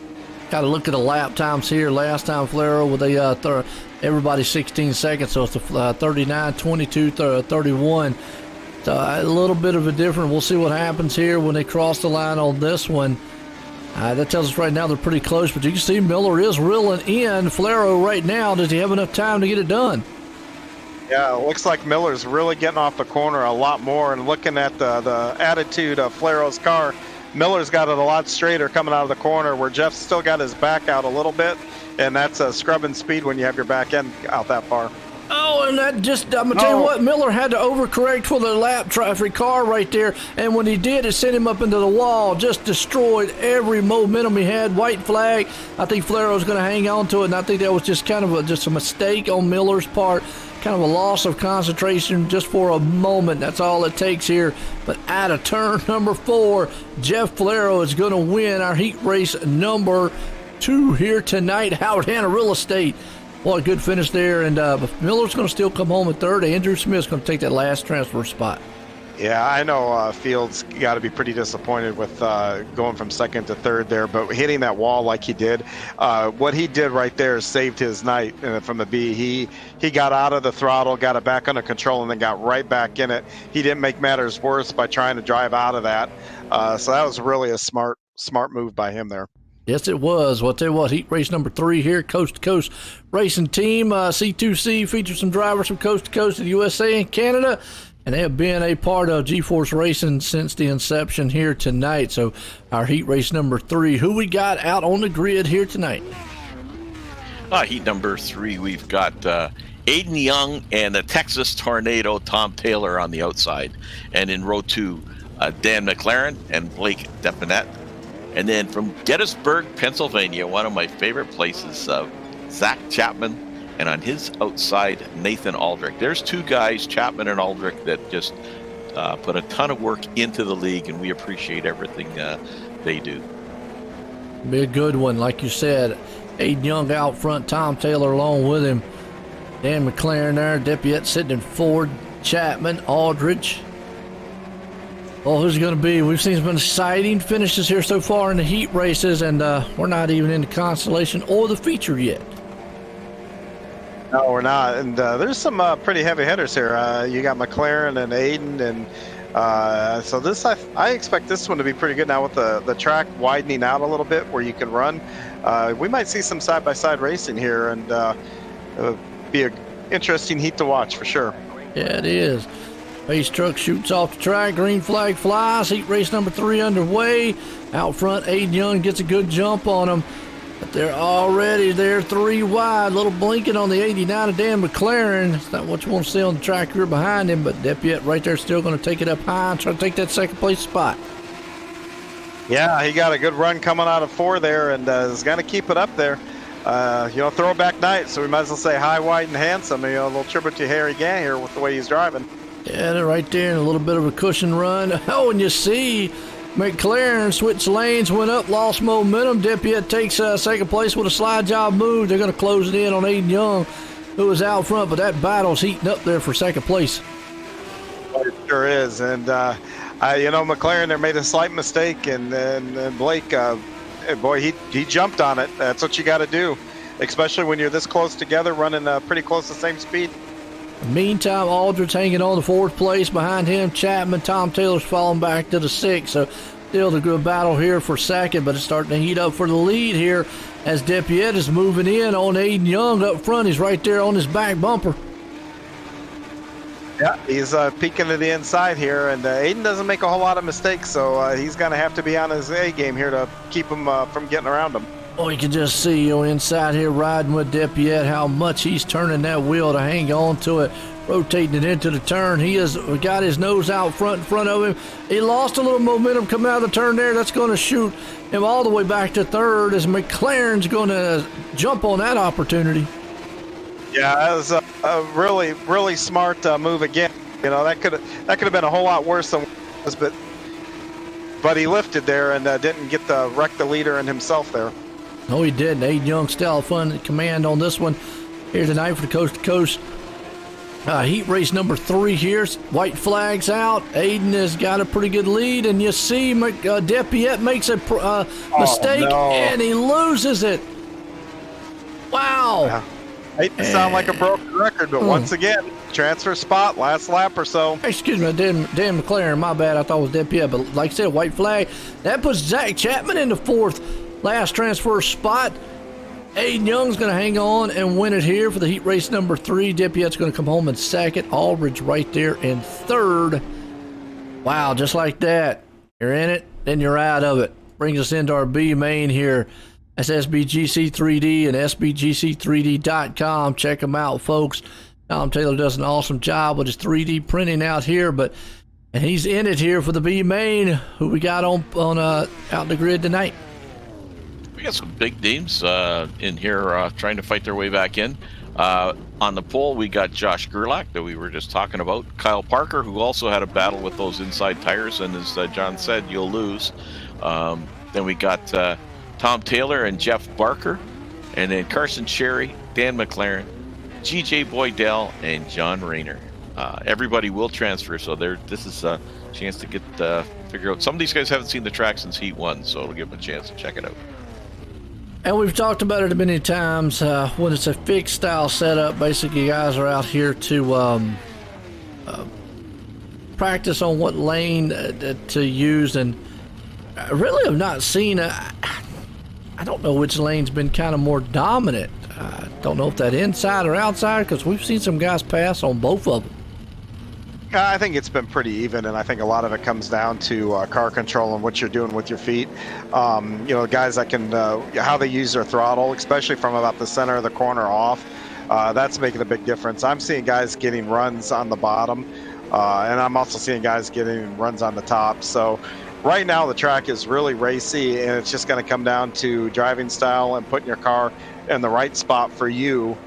For that particular driver, and that's probably what will prevail here. Yes, it will.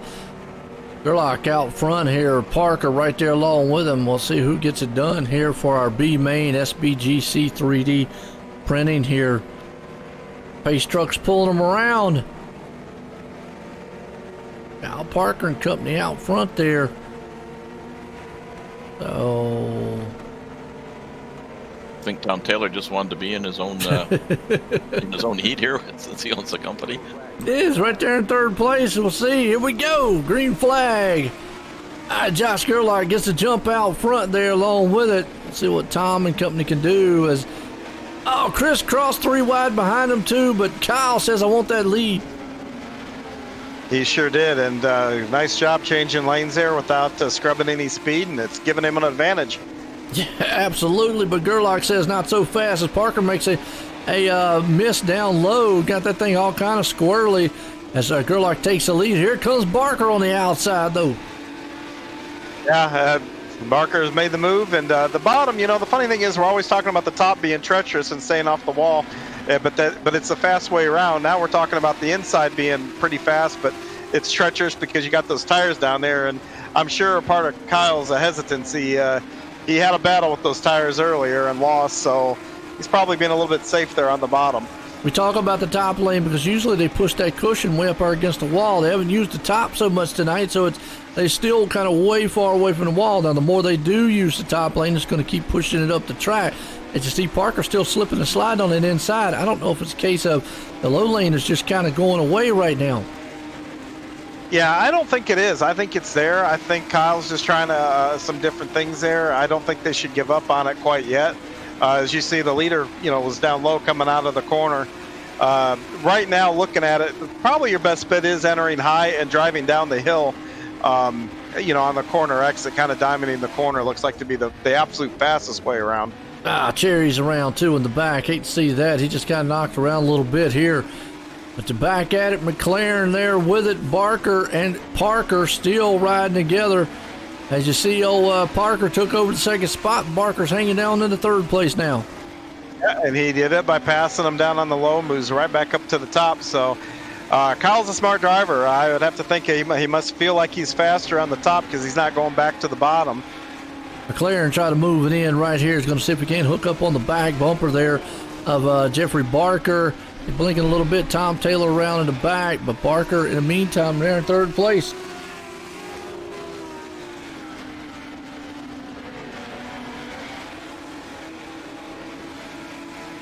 Yeah, these guys, the leader is stretched out a little bit, but boy, the battle for second between Parker and Barker I know, is it really rhymes. with one to go. One to go, like you said, and we're going to see if, like I said, Parker Barker here, if one of those guys can take it. Right now, it's all Parker sitting in second.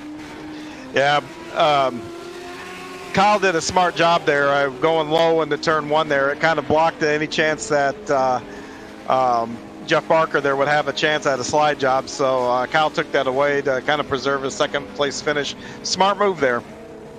And it looks like Gerlach's going to take us home here in our B main. SBGC 3D printing B main puts us in our Icon Sim Sports intermission here tonight. IconSimSports.com. Check them out.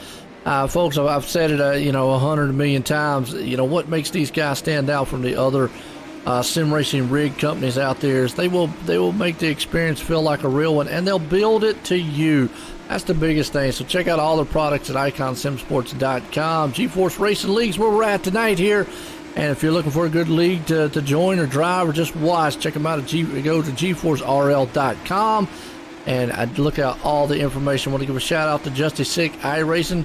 Brings the photo drivers of the week there as coming on board with us. And as always, we're live tonight here on the GForce Esports YouTube. So GForce Esports here tonight. Hit those likes and shares 4 nights a week, Monday, Wednesday, Thursday, Friday night action all the time, bringing it to you. So good racing as usual. As also tonight we're on iRacing Live and OSR Network on YouTube. So I appreciate everybody. Gentlemen, I don't know if Roger's still here. You got any drivers maybe we want to talk to, or anything that you're seeing that these guys maybe can do a little different? And I call them the clown cars here tonight. I think, when we come back from the break, I want to talk a little bit about the league, and especially we're on iRacing.com, so a lot of people aren't familiar maybe with GForce Racing League and the 20 divisions we have, and maybe talk about that a bit. Be right back here in just a few, folks.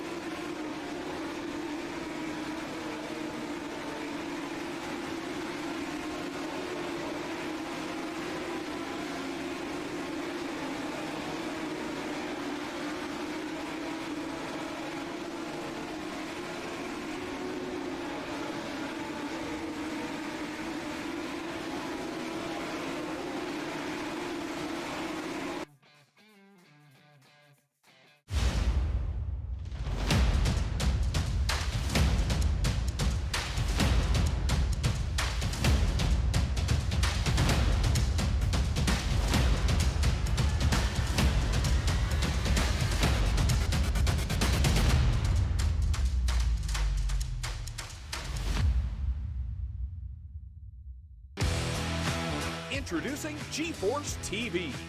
GeForceTV.net is your new source for action overload. Featuring free live programming year-round and countless hours of on-demand video, GeForce TV will be your first stop whenever you want to see the latest and hottest racing action. See live Friday Night Excitement weekly from Washouican Speedway, and watch the stars of tomorrow make a name for themselves during Thursday night's live microsprint racing. GeForce TV is also the new home for Rivals Race Chat.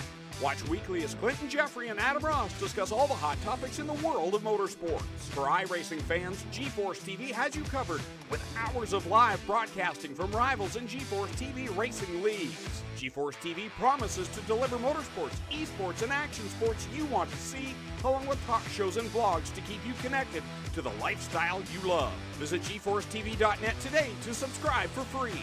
Sit back, hold on, and feel the G's on GeForce TV.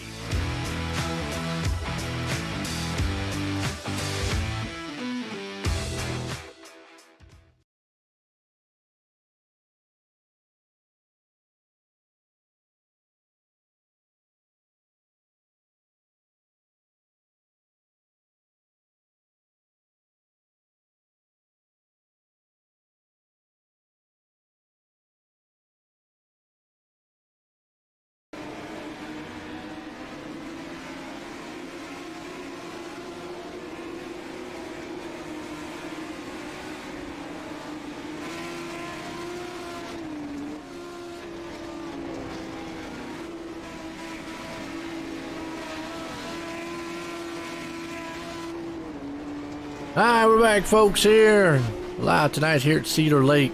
Hometown Heroes here. Got a little bit for our warm-up, and I think Roger's run down and got a couple drivers to talk to.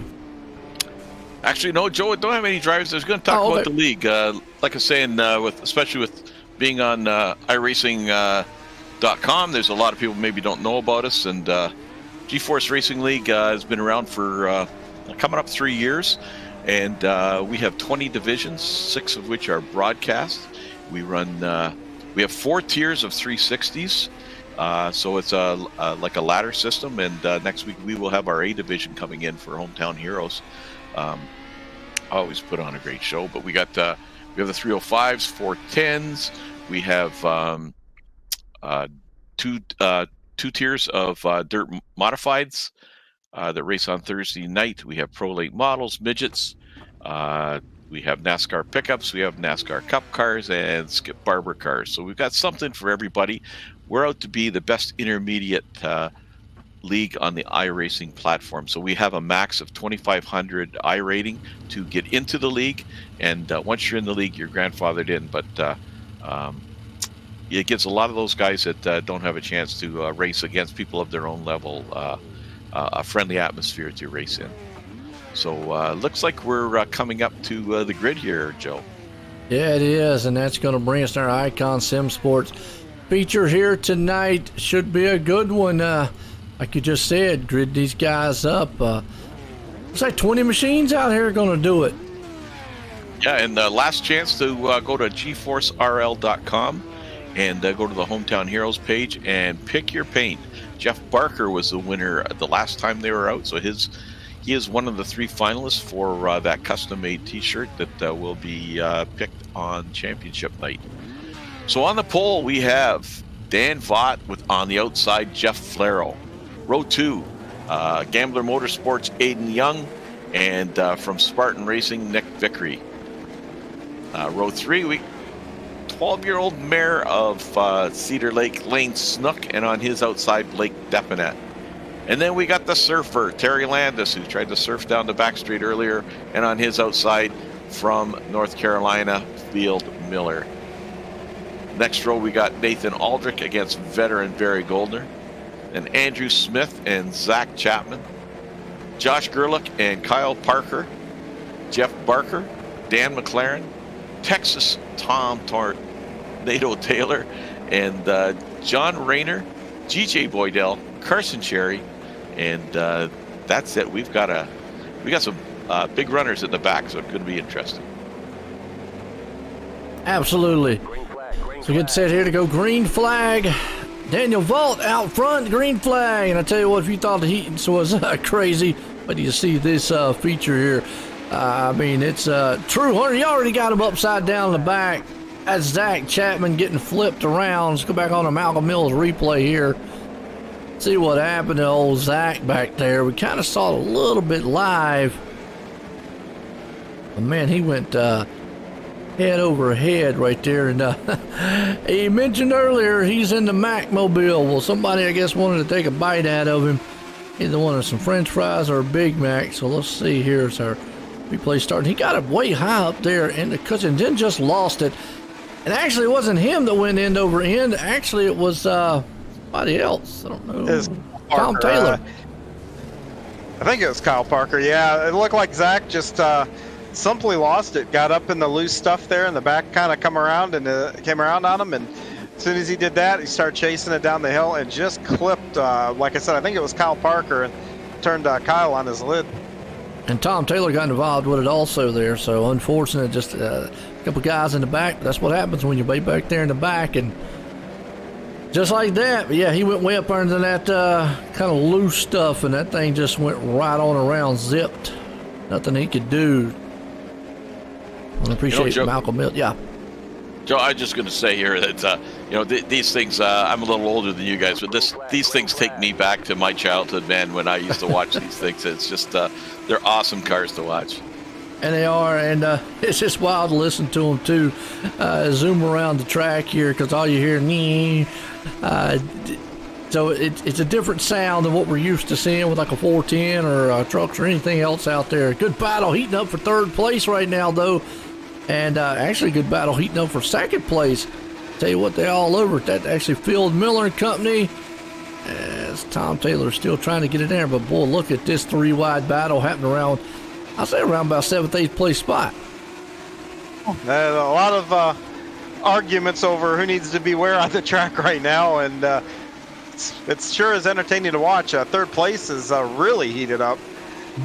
Giving a lot of good room, and like you said, Aiden Young right there taking that slide job on the inside. These guys are giving a lot of room. GJ Boydell's around, still green flag, no caution, but our leader, Jeff Flero, meantime, out front with Daniel Vault there in second. Vault, but caution's out. That's going to put Carson Cherry and Jeffrey Barker around. Let's go back here on the Malcolm Mills replay, see what happened to those two. As Barker's slow on the track, trying to get it going. And you see one car go off down into the thing. Barker's still slow right there. It's him and Carson Cherry that got together. Yeah, it looked like Carson got... Carson got clipped. And then Barker, wrong place, wrong time, and then that thing just does a barrel roll. Yeah. But Roger, you said that this takes you back to your kid. One question, childhood watching these, one question I have, did they still have their feet coming out from underneath them to get them to go and to stop, or were they motorized? They were, you know what, these things have 1200cc Yamaha motorcycle engines. The ones that I grew up with had the full engines, and these are, I think, 5/8 scale. So, but it, they used to call them the hobby class or the jalopy class or whatever, but it was some great racing, and I can remember going to the track every week and watching. You're referencing basically he's from the Flintstone eras, right? Yeah, I got a feeling I'll be on the penalty report a few times this week now. There we go. So, actually, a new paint job. If you ever get out there, Roger, Flintstone Mobile. Absolutely. See, we're giving ideas all over the place tonight, folks. Hope y'all listening. That's green flag back at it again. Daniel Bolton. Look who's in second, battling Jeff Flero. I mean, do we need to say more? Lane Snook. Every time we look, he's in. He just seems to find a way to the front. But Flero has other plans as he goes diving it down on the inside there. Daniel Vault. Vault has the top side. Good battle going on for second. Actually, third and fourth too. The yellow flag is out. Yellow flag. Barry Goldner and company in the back. And that one, unfortunate right there. That's Barry Goldner and Nathan Aldridge. We're watching this Malcolm Mills replay real quick to see what happened to them. They're up there on that top of the cushion. You see him right there. Sure if he's just a product, wrong time, wrong place. Still watching it here. It looked like... got, boom, yep, wrong place, wrong time. Yeah, it looked like Nathan got a little loose and overcorrected, and then it shot him right up to the track. And Mr. Goldner had a wrong place, wrong time there for sure. Ouch. All right, so we got Vault out front, Snook there in second, Aiden Young up to third. Definite there in fourth, Victory up in fifth. Oh, so who's who? Who's going to pull this thing off though? We still got a long way to go here. 13 laps. Anything can happen. We've seen in these heat races, with one or two to go, one of the players seemed to have a problem. So it's not over to that checkered flag flies. That's for sure. Not in these things. It's not like you said. So let's see. They're going to double them up here. Get set to go for Icon Sim Sports heat race here tonight for the hometown heroes. Definitely check out the GForceRL.com. It's green flag. They're trying to chase down pace trucks. You hear these angry bees out there, man. Bring them up to speed. They're almost 4 wide for the lead.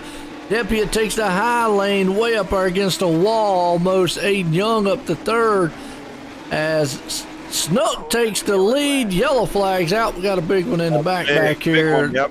That one I think is going to start with Jeffrey Barker, which we're going to ride with him here anyways. On a Malcolm Mills replay, he's up top on the cushion right there. Actually, it started in front of him, and he just basically know where to go. And you got Zach Chapman was involved in that one. GJ Boydell, Carson Cherry, all involved in that.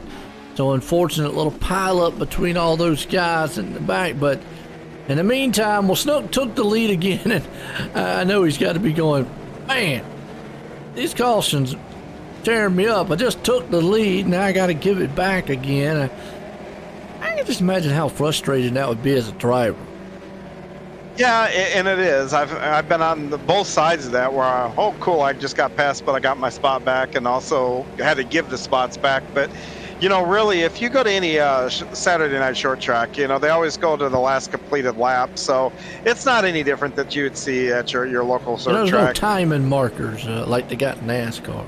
No, there's not. And you're 100% right, though. Behind the driver's seat, oh, man, your blood can boil when you got to give those things back at times. And that's the biggest thing like in dirt, because obviously in NASCAR, if you pass the guy, whether the caution flies, doesn't really matter. The caution flies and you're in front of them, they're going to let you stay. But that's the biggest thing in dirt. Just comes down to the rules a little bit different and how things race on the track. So it kind of makes it unique in itself. But nonetheless, Snook says, you know what? Doesn't matter. I'm going to try that inside lane to take this lead back away from Daniel Vault. He's fighting him on his back bumper. Aiden Young right there taking up a slide job for third place. Depiet falls back a little bit. Nicholas Vickery's going to get up there and battle him. But it's a heated race for the lead right now. Snook low, Vault's high. Who's going to get it? I think it's Lane is throwing everything but the kitchen sink at Daniel here, and boy, you don't. I can't even tell where he might even set up the pass. He's there. He goes right there in 1 and 2. And he got the slide job on him right now. He was able to complete it. Daniel Vault hangs on, but a crisscross move. Is he going to be able to move it inside of him? No. Snook's going to hold on to the lead for right now. Aiden Young right back there in third place. He's got his hands full with Depiet up top, but here comes Vickery. Oh, yeah, that 3-wide battle there for third is really heated up. Well, you got another caution. Flag. Phil Miller. Like a single car on his end. So let's see what happened to Phil here real quick on a Malcolm Mills replay. As he's right there, and he just got clipped coming out of the turn there and turned her on around. Luckily, nobody else hit him because he's sitting right in the middle of the track. Wow, good job, everybody else out there. Yeah, just close quarters racing there. It's pretty easy, especially for these cars because they're pretty much maxed out on speed. Just to kind of misjudge a little bit, and you know, it happens from time to time, but you know, it's never good to be on the receiving end of those, that's for sure. Absolutely not. Well, this time Snook's doesn't have to give up anything. He made the pass clean and clear there, so he's going to be out front. Vault's there in second. You got Young sitting in third. Depiet there in fourth. Vickery hanging on to the fifth place spot. See if they push them 2x2, or they're going to let them go single file this time around. Yeah, we're within 10 to go, so I believe that it'll be single file here. All right. Is that something iRacing dictates or the admins? I don't know. That'd be a Roger question. I've always thought it's the admins that dictate the single file, because I just don't see how iRacing could go, well, sure, we'll do one lap this way and the next lap another, but anyway, something to get into later on as green flag flies. Lane Snook out front, though. He's loving the single file, no doubt about it. Doesn't have to push up too much pressure from Vault on the start. But in the meantime, Aiden Young's back there, and that's what actually Snook wants to see. Young get back there and kind of harass Vault a little bit to keep him off his back bumper. Yeah, you got teammates running second and third there. Let's see if they work together, if they battle it out. I'm pretty sure that I'd battle at this point. You know, we're getting down to it. You got to go. Gotta go. Time's running out. Like I said, Snook's walking away, but the battle's on for second, third. You got Depiet there, who just took it over for the moment. He's up high, Young down low. Vault's hanging on to second, barely there in front of those guys. Absolutely. Just kind of trading that third spot. One part of the corner looks like Aiden's got it, and looks like Depiet has it, the other half of it. And now Aiden's going to go up top, follow him around, and see if they both clear Daniel there and move into second and third. That's what they're going to try to do. Yeah, well, in the meantime, Snook's just walking away out front. We've got about 4 to go here. Young falls all the way back to fourth. You got a good battle. Kyle Parker around, but he gets off the track. We saw a little bit right there, but let's go back on the Malcolm Mills replay here. See the whole thing. We just saw him kind of backing it into the grass there. Parker just not the night he wants in the midget machines. As he's coming around right now, he's up there on that top side cushion, and he's still pushing it off the turn there. Actually, my replay goes back a little bit further than I'd like, so that's why it takes it just a little bit. Oh, got into the tires, and well, we said it all night long. Those tires with these cars, they just do not handle very well. Oh, they don't. They don't like them at all. I think that puts tires 2, Parker 0 for the night. Good, you're right. Good run, and we saw earlier those old jump trucks. They were able just to roll right over them. You definitely don't want to take the 410s. Might, depending on how you hit them, but you still want to just try to stay off of them. Yeah, you want no part of them in the 410s. They'll upset the car enough to give you a handful, if not wreck you.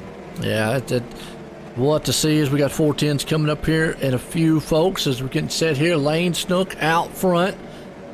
He's loving these single file restarts here because I've always said it benefits the leader. I mean, not only do they have the advantage of being the leader going when the green or when the pace truck goes, but now they don't have to worry about a car on the inside or outside of them, so they can do pretty much what they want. Going into turn 1 as the green flag flies, Snook out front, Vault's there in second. As they head off into 1, Vault's right there, but you just can't quite close in. I'd love to see, I know Aiden or Depiet right there is going to go on the inside. This is what Snook wants to see, those two battling. A little contact, too. Yeah, that's definitely what Lane wants to see. Well, that really upset Daniel's car, but he's fighting back now, trying to hold on and get back up to that 3rd. Yeah, well, Daniel falls all the way back to 6. Gerlach up there to the 4th. Look at this. It's about a 2 and 3 wide battle happening around about 2nd on back. White flag won't matter. This is going to be big over here in 3 and 4 for 3rd place. Yeah, we're watching that battle here as they're wrecking in the back, but coming out of turn 4, final time. Who's going to get it?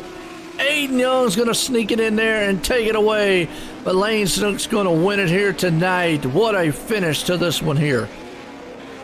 Boy, absolutely. What a nice race there. Wow. Love it.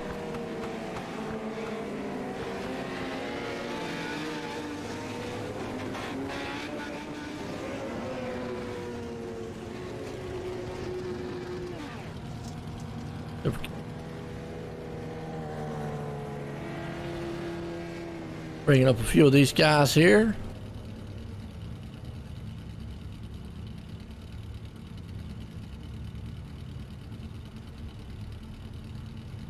Don't see Depp yet. There he is. All right. Oh, there he is. Oh, bring up the 3rd place man, Aiden Young here. Let's get a word with him. Hey, Aiden, you got a nice podium here again. How'd you do it? I honestly have no clue. Well, you kept it pointed in the right direction. That probably is the first part. How treacherous was the track here tonight? It was treacherous. I couldn't figure out any line that was really working for me. Did you not be able to figure out a line? Were you just kind of going where they weren't then, or did you at least find did you find a little something that kind of got you around the track? The outside was starting to work for me. I just found it a little too late, I think. Well, gotcha. Good run here, though. Like I said, another podium. You keep knocking these down. Do you have anybody you'd like to thank? I want to thank the South Sports Report. They do a lot for me, and the Inside Groove, the Gambling Motorsports, as always. You guys for broadcasting, and of course, Roger for letting me in the league. Well, great. And, he did a great job. Imagine if he was racing and he had a clue. Yeah. Well, congratulations again here, Aiden, and we'll see you here in the 410 race. Hopefully. This 3rd place man right there, Aiden Young. Let's get a hold of our 2nd place, Blake Depiet. Blake, congratulations on a great run there. Take us through it a bit. Thank you. Yeah, I got in here and practiced right after that Pro 2 lights. I haven't ran a Pro 2 light on a dirt circle here hardly at all. So then getting into those legends, it just felt like I was hauling the mail. I didn't know what was going on, but it felt like I had a nitrous system on or something. I kind of shot myself in the foot a little bit on qualifying. I wasn't as fast as I'd like to have been, but with that invert, it put me back to fourth in the heat, and I could finish like second in heat 3, so that put me starting sixth there. There was a couple of cautions there I wouldn't have liked to have seen. The one, I know we were like 3 wide for first or second, and it was just a clear shot right around the top, straight into the lead, but that caution decided otherwise, but I still finished second out of it. It wasn't too bad. Well, if you thought this was, are you racing the 410s? I was debating whether I wanted to or not. If I get in here, I'm probably going to end up making a fool out of myself, but I'm going to do it anyhow. The thing is, going from the trucks to these 1200cc Yamahas, now jumping into 410, that will seem like a rocket ship for sure. Yeah. This is not going to be fun, but it will be. But anybody you'd like to thank, buddy? Dirt Panda, all the guys over there, my old team, Wolf Racing, Pierce Engineering, my mom and dad for paying the internet bill, and you guys for having a fantastic league. Oh, thanks a lot, Blake, and good luck in the next race. Thank you. That was Blake, and I get a chuckle like that. Like that, mom and dad for paying the internet bills. That's a good one. Let's bring up Lane Snook, the winner here tonight. Well, Lane, join the booth. You got a copy? Yes, sir. Well, back in Victory Lane, pretty much the hometown heroes. We can just say we're going to call it the Lane Snook Heroes race because you're dominating in the series. Good run tonight. How was you feeling in that? I call it the clown car, but that legend machine out there. I felt pretty good. There was a big bump going into turn 1 that was throwing me off a couple of times, but if I kept the throttle steady around it, I was pretty good. Well, you looked smooth there. You had a good little battle going on there a little bit with Dan and company up front. Was you a little nervous about trying to get around him? Not really. I knew I was faster and knew I had time left, so I was just having patience. Patience is key. Well, I'll tell you what, who you got to thank tonight for a great win here in the Legends machine? I need to thank Vanderbilt Racing, Jesse, Brandon, Goldner, Moonin, Fitzy, JP, Layall.com, Dirt Doctor Trucking, Powerhouse Motorsports, Wagman Brothers, you guys for the broadcast. Everybody that puts this league on, like Roger, Universal Settlement Service, Jekyll and Howard Associates, Keystone Alliance, KKP, Keys Recording Products, Fox's Pizza Den, Mexico Ridge Beef Farm, Snoop Dirt Designs, and the Old Hatchery. And a partridge and a pear tree. I'll tell you what, the guys got the list down pat. There you go, Lane Snook putting it in Victory Lane and winner here tonight. Again, congratulations, Lane. Thank you. Well, folks, I'll tell you what, don't go anywhere. We still got some more racing. We got the 410 wing sprints coming up here. Everyone, don't go anywhere. We'll be right back.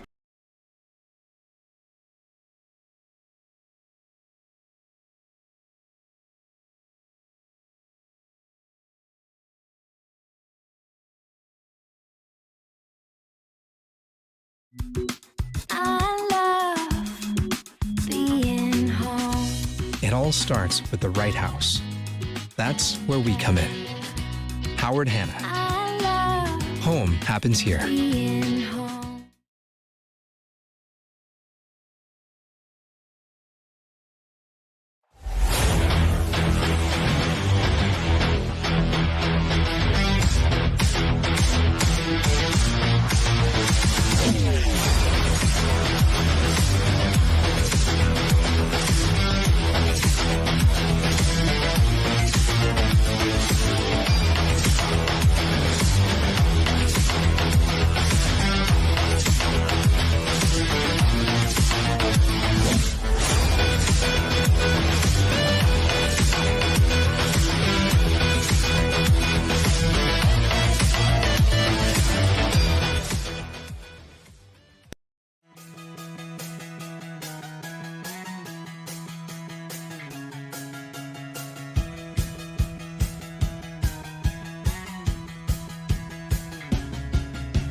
people want to have a one-stop shop. They need us for now all these different services, not just the heating and air side. When things are going wrong, you want the company that's going to be able to get things done as fast as possible for you. Today, we're going to be in over 600 homes. What the customers can count on is we're going to send a competent person to your home with a vehicle that's stocked and prepared. We're going to do what's right. Right now, we're waiving our $79 service fee with any Cool-Ray, Brightbox, or Mr. Plumber service.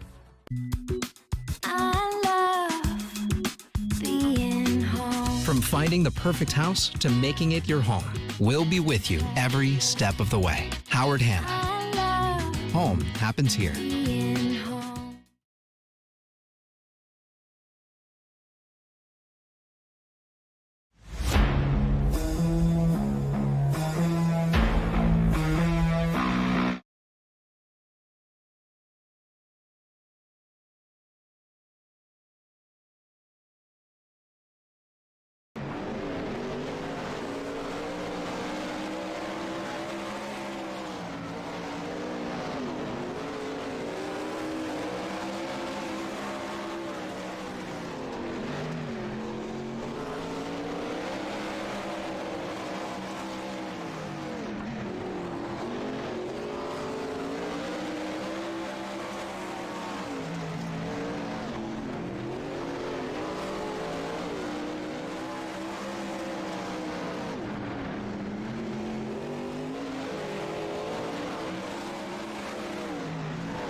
All right, folks, back here, getting set here for our warm-up. We're at Gambler Motorsports pre-race show. Roger's running down to get a few guys to talk to.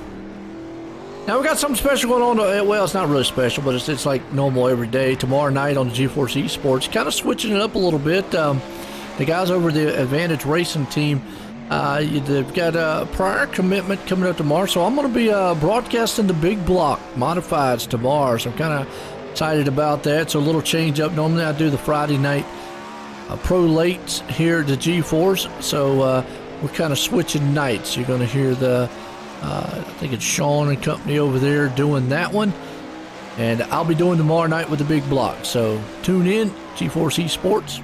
I know it's our network on Facebook, so it'll be a good night of racing as we're getting set here. And like I said, Roger, he's going to get a hold of just a couple drivers. Still here in Gambler Motorsports. Check out Gambler Motorsports on Facebook. And looks like we got Jeffrey Barker, which, I mean, we're waiting on Roger to jump back up here. He's going to get a word in. I know he had to jump into his little, he getting his little Beetlemobile and run around pit road. You get him up there, Roger? I got a couple of real cool guys here that are in the league, Joe. I got Jeff Barker and Chris Steele. Chris Steele, the real deal, from races at Oshweekend and does a phenomenal job. But these guys used to race dirt mods, the mini mods together. I wanted them to talk a little bit about the old days.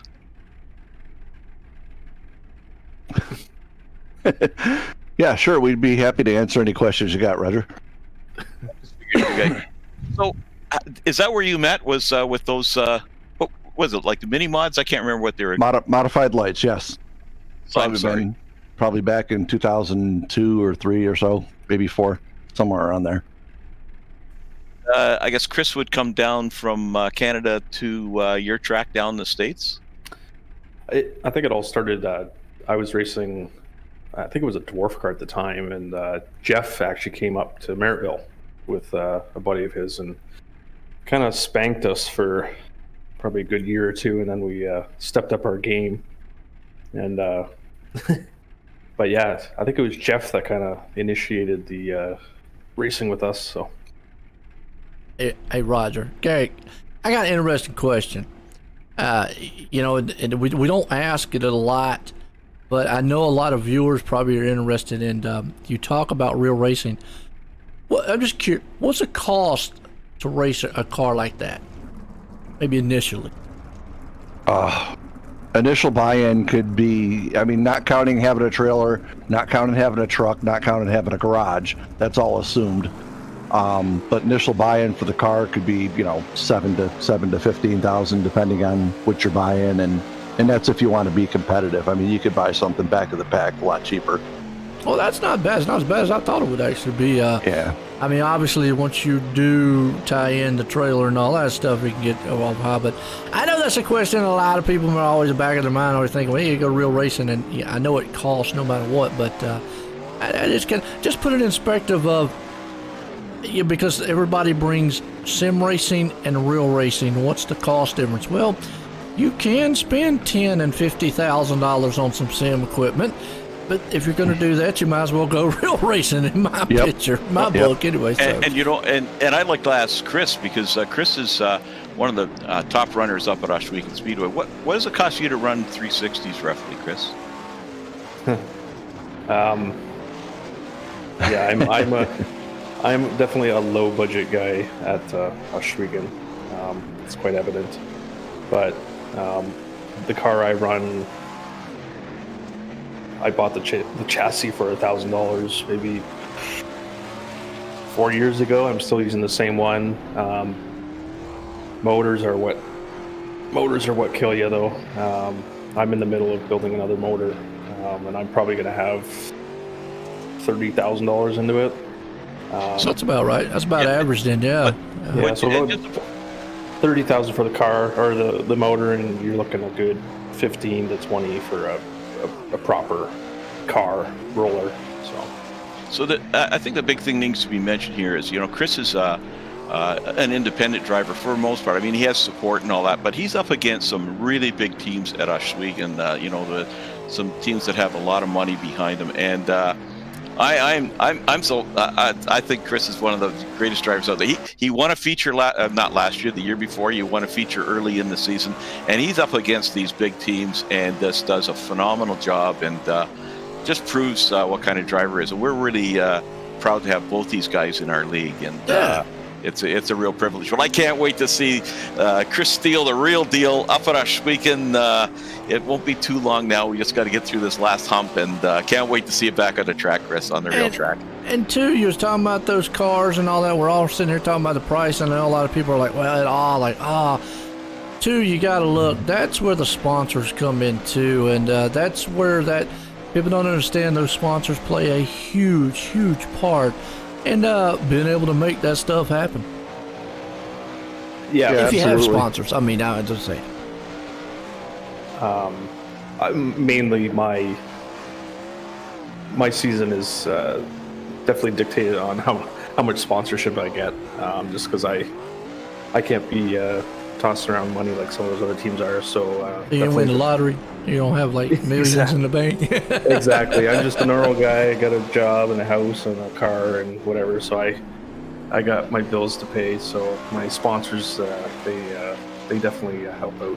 And that's inspirational, Chris. I like that you mentioned that because that really throws in the question of can an average person go out and race? Yeah, I mean obviously you need those sponsors and all, but there you go, folks. It doesn't matter situation. And you don't just got to be a single person or whatever to get it done. You can be a family man and still go racing. Yeah. Like I said, I am fortunate enough to have some really good sponsors behind me that do help me out a ton. So if it wasn't for them, I'd be in the stands watching. So hey, Chris, before you go, because I think they're flipping over to qualify. How about you mention, we always ask people sponsoring in this. How about you mention some of those sponsors that have been so good and helpful for you in getting you on the track? Yeah, so there's a bunch here. We got Current Air Systems. They're kind of my main sponsor. Fleet Contracting, TriStar Forming, DA Drywall, Build Your Stove Slinger, Safaro Stucco, Gulfy Concrete, who's been with me for long time, FM Carpentry, KB Contracting. So they all pitch in. You could probably build a house with all my sponsors. So that's kind of where they all come from. But yeah, they're really helpful. Oh, that's awesome, man. And I know I was racing one night with Don Dory, I think it was, and I said, "Oh, you got a paint job like Chris Steele's," and I guess is he one of your crew or related to you? I can't remember what the deal is there. Yeah, so he's my brother-in-law, and he actually he's a supervisor at a Lasani Homes. So he's actually the one that gets me all the sponsors. So really, when it comes down to it, if it wasn't for my brother-in-law Don, I'd be in the stands. So kudos to him and all the effort he puts in for my race program. Well, my previous home was a Lasani home, and it was an awesome home. So kudos to him as well from my perspective. But I better let you guys go, and let's put on a good show tonight, and we'll be pulling for you for sure. Awesome. Thank you. All right. Thanks. Thanks, guys. There you go. That's our Gamble Motorsports pre-race show. That's some great drivers there. Some good insight on what it takes for real racing as opposed to the sim racing here. But when the VRM Wraps here qualifying session and you want to look good on the track, check these guys out at VRM Wraps on Facebook. They got a lot of great looking machines here in these 410 wing sprints. I want to give a shout out to iRacing League Manager for our standings, as the proud sponsor there for our standings here. And if you run a league, own a league, check them out at iRacingLeagueManager.com. Roger, that was a good talk right there, but really just gave a really good a lot of good info on real racing as opposed to sim racing. And again, I'll take it back to that. You can wrap a lot of money up in sim racing, but obviously to go real racing, you can do the same. But then again, still not too bad. I mean, like what John was saying there a minute ago. The amount he's got, so it's not too bad to go racing.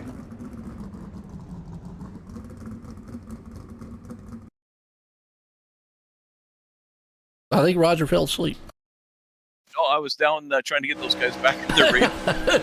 They're busy trying to drive, and I don't think they had 8 hands to get it down, so I was trying to get it down. So I was out of the room, man. That's fine, man. Well, I was just saying there was some good insight there to what it takes in real racing as opposed to sim racing. And I've always said that sim racing, you can spend as much as you want, and as little as you want, but and now on average, when I say that a lot, really on average though, you're still going to drop right at under $1,000, maybe to get started even sim racing, because you got to count in your computer or if you want to go console side, and then obviously wheel pedals and whatever rig you want to build, if you want to build it or you want to buy one. So once even if you go on the budget side, you're still going to have that kind of money, and that don't even include if you go on the high end side. Like I said before, some of these guys can get $5,000-$10,000 easily in a rig setup. So you can kind of see how it compares to real racing.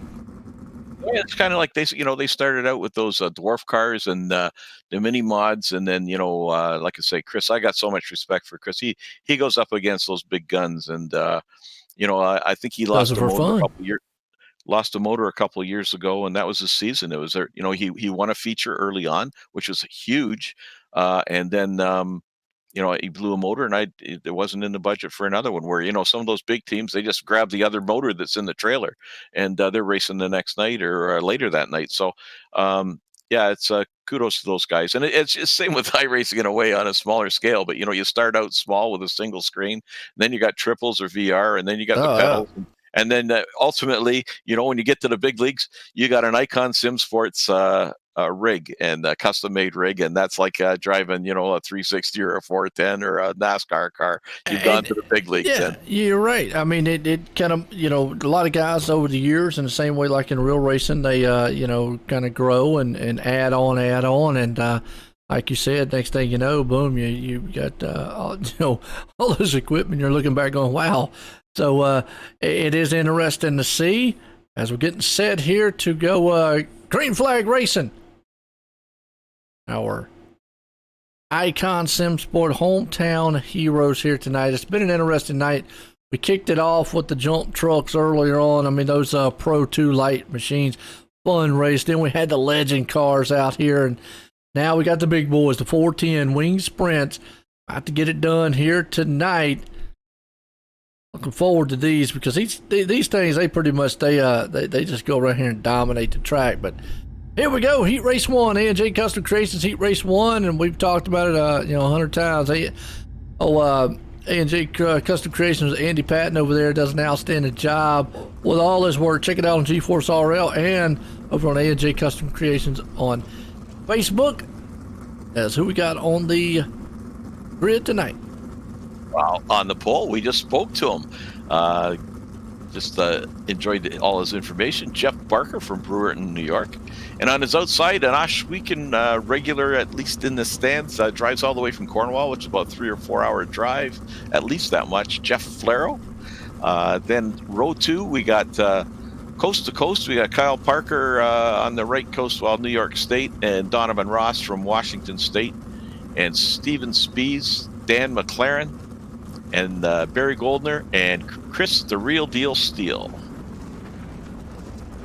Actually got to talk to both of those, so they're in the Heat Race number 1 here. So let's see how these guys fare here and see what happens. Like I said, Barker out front. I'm going to lead them around with Flero right there along with it. Kyle Parker and company. Here we go. It's set to go green flag. 410 wing sprints here, folks. A&J Custom Creations Heat Race number 2. Like what you see, hit those likes and shares out there. Appreciate everybody tuning in. Let us know how it sounds and looks to you. As always, pace trucks pulling around. Green flag's about to fly.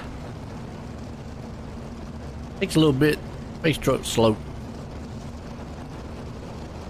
These guys will be a little bit faster than we've been watching tonight.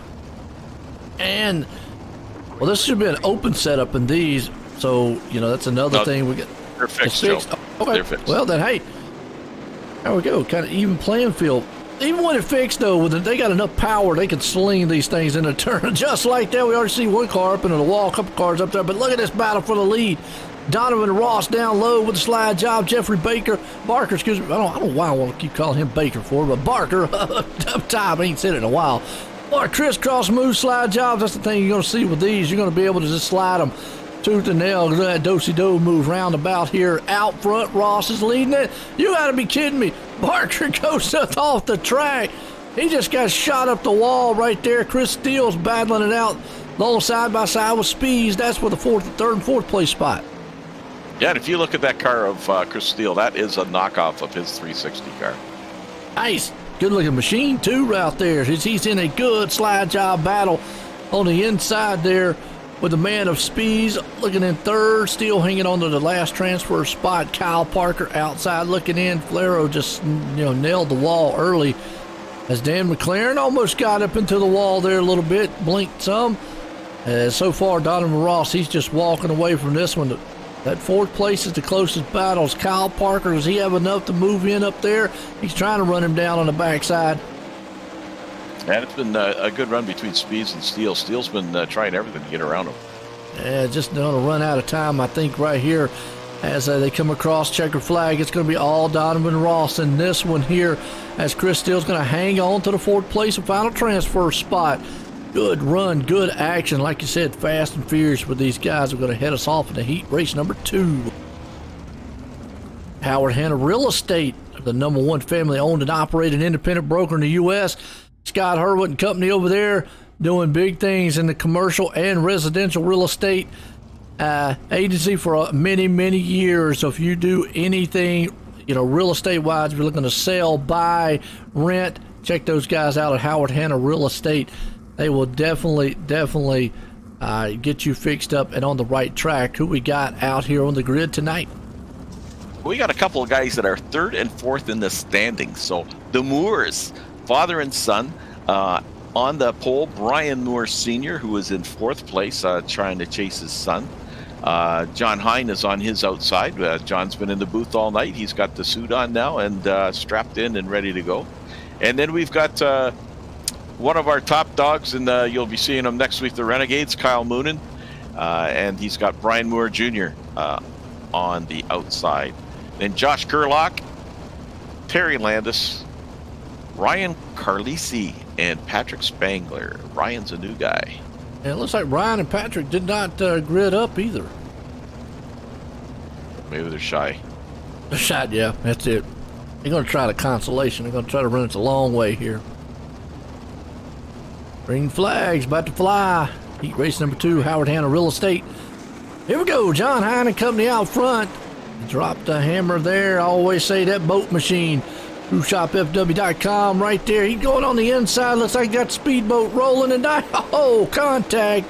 And that sent Brian Moore to the back. Kyle Moonen moves it up in the second.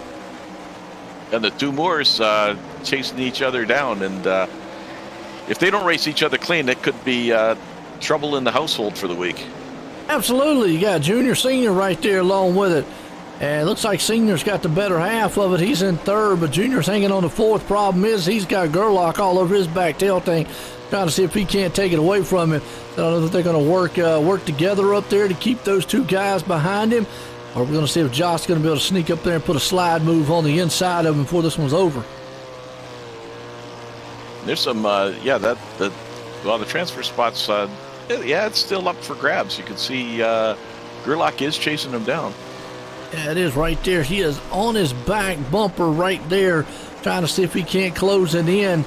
Though if old Brian Moore Jr. makes a little bit of mistake, Gerlach will be right there all over him. In the meantime, Kyle Moonen, he is running down on the back end. Now John Hine, last couple weeks here in these 410s has really showed up, showing what he can do. I think he's starting to really feel comfortable behind the wheel of the 410. So right now he's out front. Final time, final turn. He comes out of it. Kyle Moonen tries, not going to get it done. John Hine's going to put it in victory lane. Brian Moore Jr. is going to hang on to that final transfer spot here for Howard Hanna Real Estate Heat Race 2. That puts us in our Heat Race number 3 here. Coast to Coast Racing Team as a huge part of the GForce Racing League since the inception. And they are a huge driving team from coast to coast with the U.S. and Canada. Who we got on the grid here tonight for our Heat Race number 3? Before we jump to that, big shout out to the professor, John Hine, with that victory there. It was good to see him grab that. And Heat number 3, we got one of his teammates, Zach Chapman from Gettysburg, Pennsylvania, on the inside on the pole, and Blake Definet on the outside. Row 2 has Blake Chapman, no relation, and the mayor, Lane Snook, on the outside. I'm not sure if Chris Schaefer, I don't think, gridded. And we've got Andrew Smith, GJ Boydell, and Aiden Young. Apologize, folks. Got a mouthful. Roger told me to go eat something, so I picked up a piece of chicken. I told you to eat some chicken, too.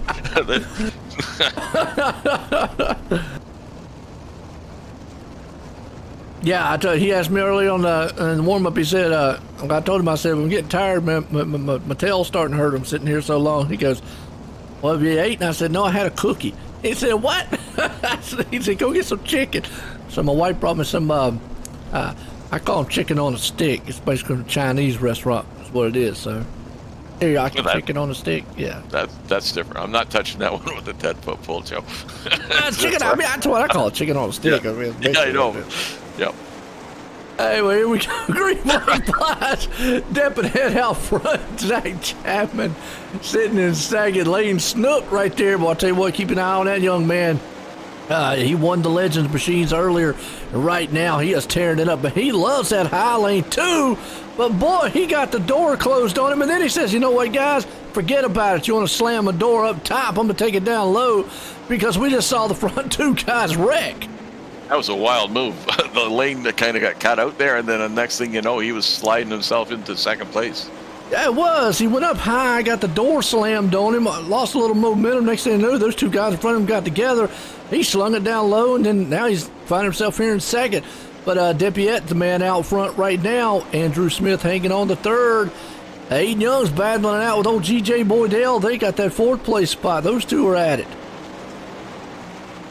And we had a battle going there for third, but Aiden grabbed a bit of the wall. He's a high runner. He'll always run that rim, so sometimes he gets himself in trouble up there. And you're going to see that a lot more with these cars. They're going to push that cushion all the way up against the wall, so by the time the night's over with, they're going to be up there banging off that right rear tire right off the different wall here at Cedar Lake. So Depiette's still out front, but boy, Snook has run him down. White flags. They got enough time to get it done. They're both up top. One more time, 2 more turns. I don't think Snook's got enough momentum. Depiette's going to be able to come out of 4 and win it here with a Heat Race 3, the Coast to Coast Racing team. Aiden Young is going to hang on to the 4th place final transfer spot. What a run this one was. Yeah, that was a real good run, and I think, like we said, that these are fixed setups, but as this track wears in, boy, it really separates no consolation men from the boys. I think we're in. No, we're in warm-up. We didn't have a consolation. Wow. So there we go. That's crazy. That is crazy. I think I think the guy that set this race up might have screwed something up. Well, yeah, because usually we run into the B main, but no B main. So we're straight in warm-up, which is the Icon Sim Sports intermission warm-up. So sorry about that, folks. Kind of surprised me just a little bit. I was waiting for our B main to pop up. I will still give a SBGC 3D printing there for the B main shout out. But Icon Sim Sport intermission, iconsimsports.com. We've mentioned it a couple times, and we'll mention a couple more. If you're looking for a rig that's going to set apart from a lot of the others, that's going to fit you and make you just look good and definitely feel like in a real race car, check out iconsimsports.com. We're here with the GForce Racing League. Everything you need to know, check them out at gforcerl.com. A world of information there on the website about the league here at the GForce Racing League.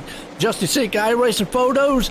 You want to look good, man? Go check out Justy Sick's iRacing Photos. And as always, we're live tonight on the GForce Esports here on YouTube.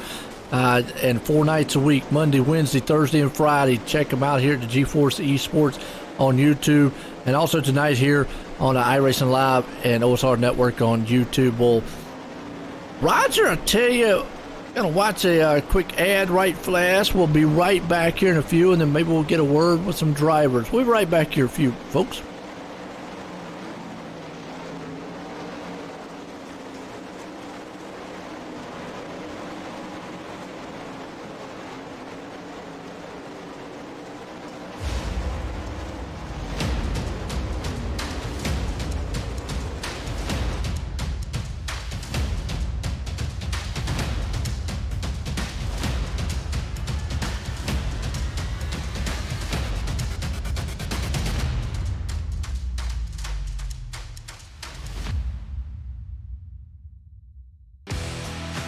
Introducing GForce TV.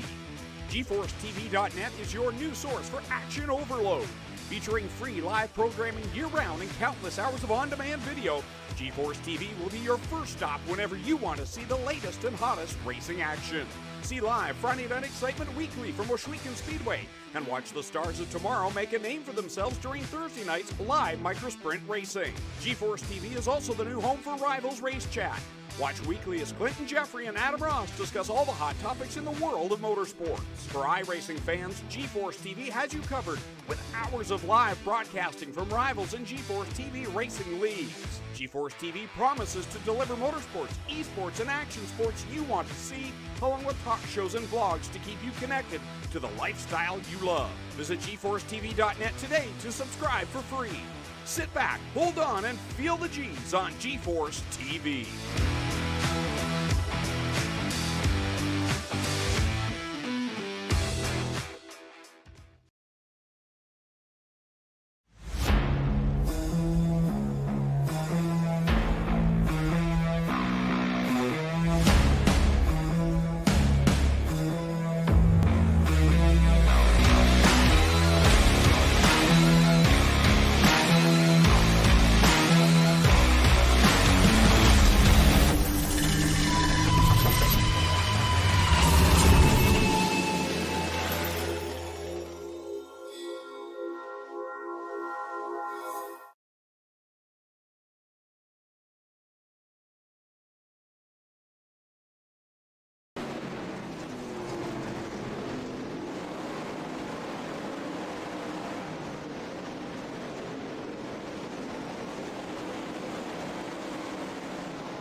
We're back, race fans, and I tell you what, about to grid these guys up here.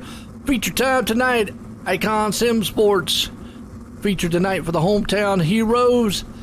As we got a good field here, and 24 drivers. I know we were a little confused on why the B main didn't fly, but yeah, with 24 drivers, it still should have. Yeah, I'll be checking that out as soon as we're done here, Joe. Yeah. Either way, got a good field here, though. Going to start us off. Yeah, and we got, next week we got the Raiders A division. We got a bunch of those guys in this race here, and right at the front we got Devo, Donovan Ross, and on his outside John Hine, two of the top dogs from that division.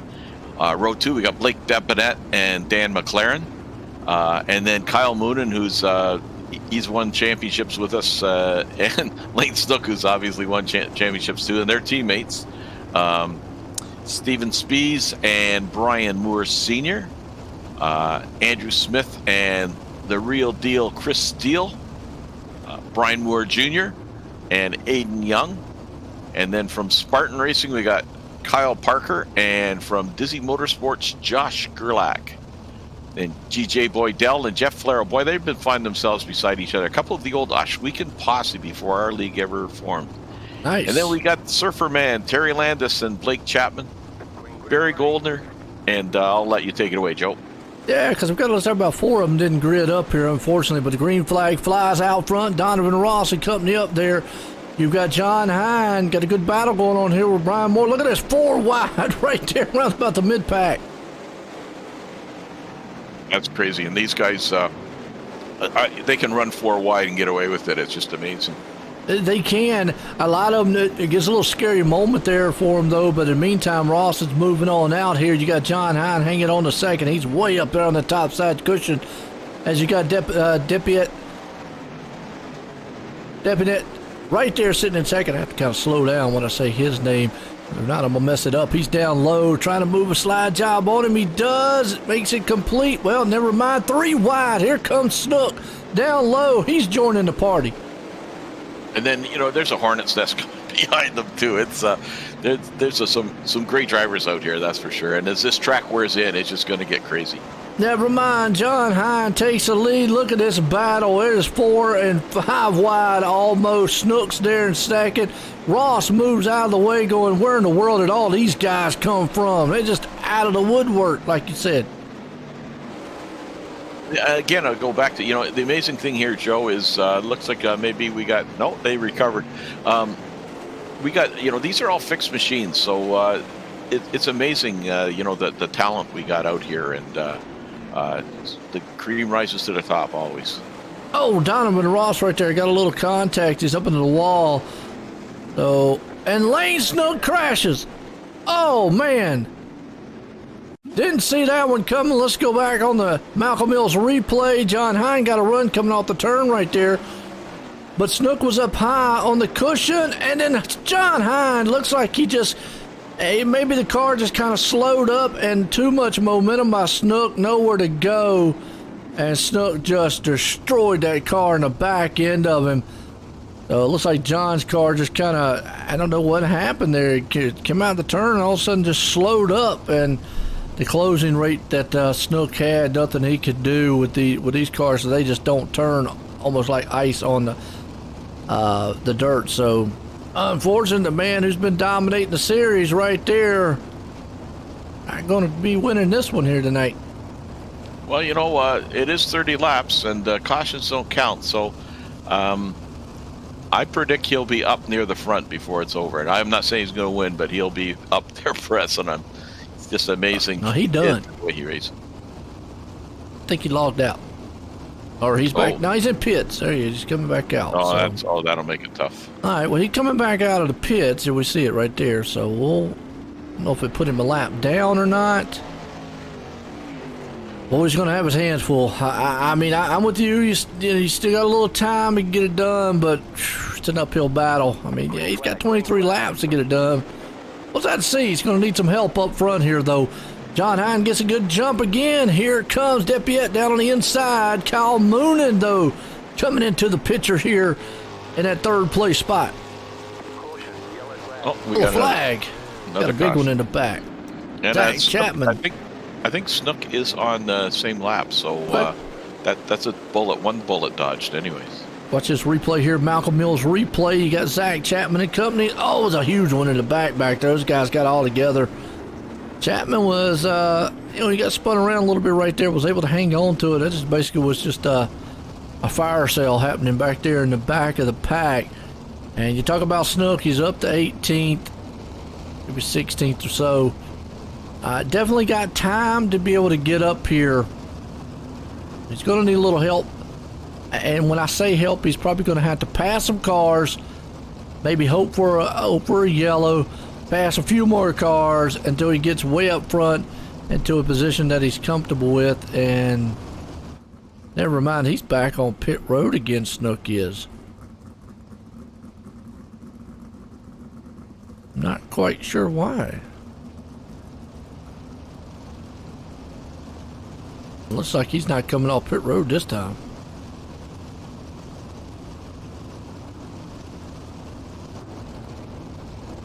I think his night's done. Yeah, it looks like it. Unfortunate there. But it happens really quick here on the dirt side. Green flag flies. John Hind out front company-wise. Right, but he's got Depiet right there on his back end. Throws a slider on the inside, not able to complete it. Kyle Moonan's there along with it. Yellow flag. And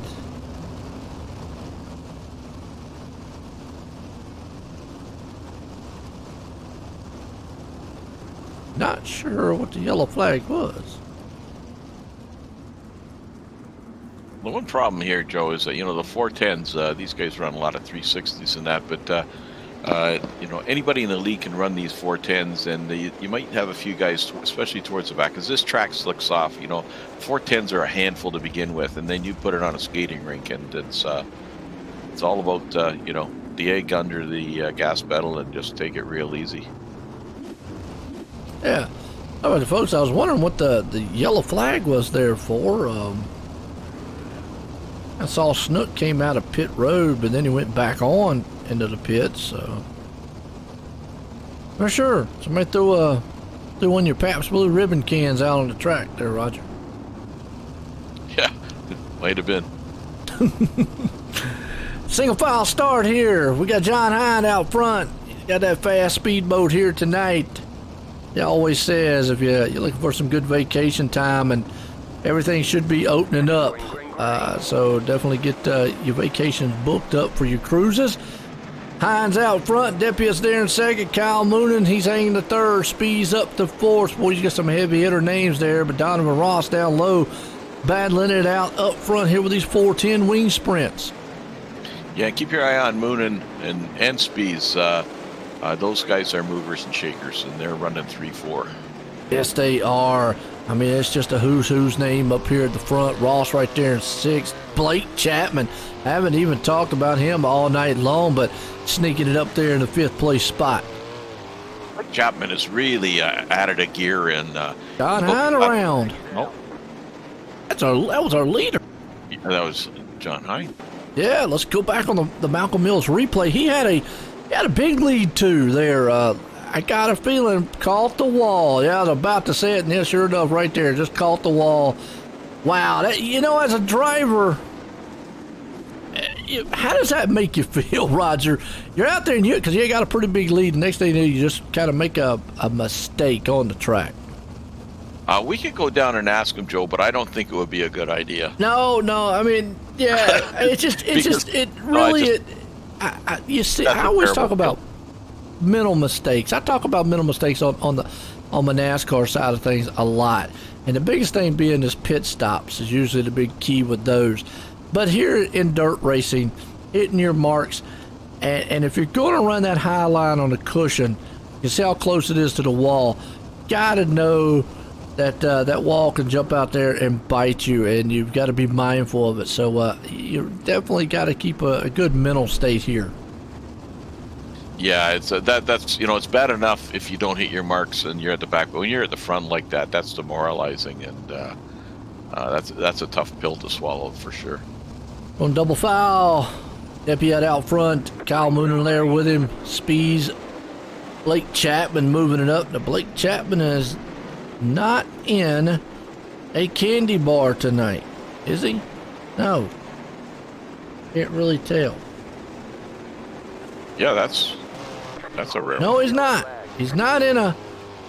He's in something different. Not sure who it is, but caution looks like Brian Moore. Coming out of 4. Brian Moore Jr. Excuse me, Senior. And he just got a little contact from behind, trying to hang on to it, and then just couldn't hang on to it. Almost had it saved. Yeah, I was just wondering, Blake Chapman, he's got to do with Thunder. I see the top says Thunder. Yeah, I can't quite make it out. I ain't either. But he has he's really cranked it up a notch. He was he joined the league. He was running in our Rebels B division, running good, and then he's moved up to the Renegades. And you think he'd be moving around at the back for the first season, but he's been out front leading some races. I think last week he was in the top 3 right up to the end. So just kudos to him. He's really upped his game. Good run so far, like I just said. Kyle Mooner, the man out front right now. Deputy right there in second. Spees in third. Was talking about Chapman. He's hanging on to 4th.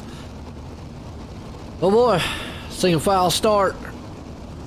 See what happens here is Pace Truck's about to pull off 410 wing sprints here tonight. Icon Sim Sports hometown heroes. As that Pace Truck's moving around, going to come out of turn 3 and 4 here. Let these guys set sail. Green flag. Moonen drops the hammer. We're racing. I just caught the corner of my eye there. John Hine was on the track and just pulled off just before that start. Yeah, not sure. When he got up there, and just unfortunate, I think he sees he's not going to be able to come through this field. It's very tough to pass and get through this field. Need a lot of help to do it. Right now, you see single file, kind of nose to tail tank up front. You got Deputy all over the back end of Moon and Spees right there with Blake Chapman.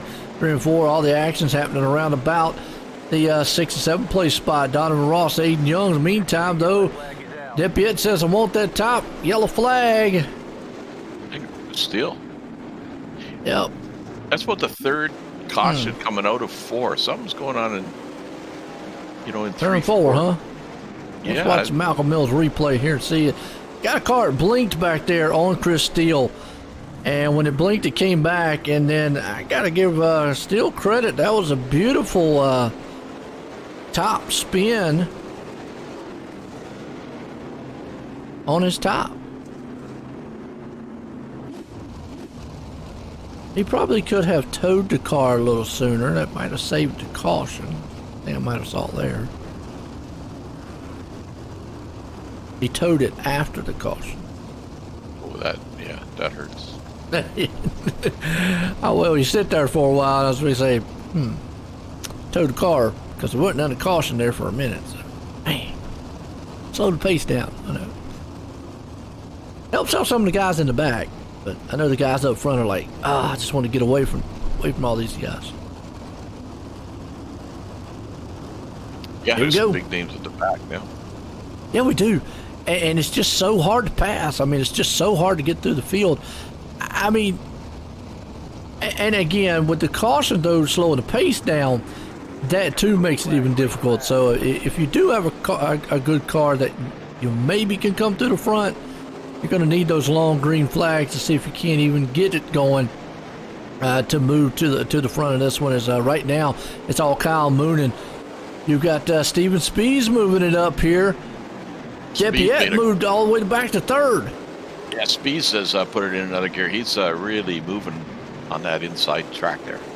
Yes, it is right there. Jepiette, though, takes it on the inside of him. Here he goes. Slide job move to the inside. Spees is going to try it.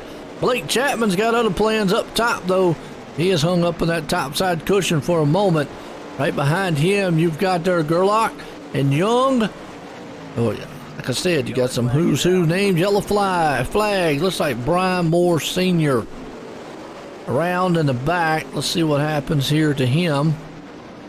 As on a Malcolm Mills. Like another car just got a little bit loose. And then Brian Moore, almost at the inside tire, was able to hold it.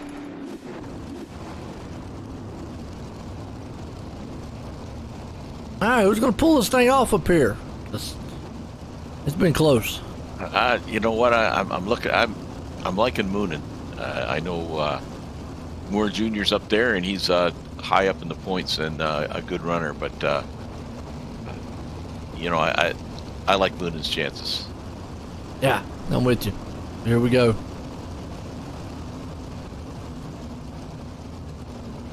It's set back green.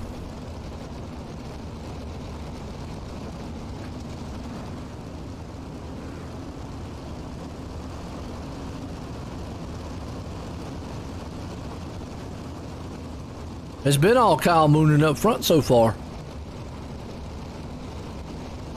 Yeah, we see that regularly on Monday nights. I think he was running for the championship until right up like the final night. So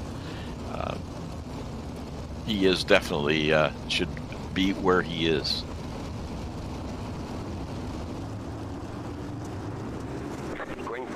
Pace trucks in, green flag flies. We're back racing here. All Kyle Moonin out front so far, though. They go single file right now.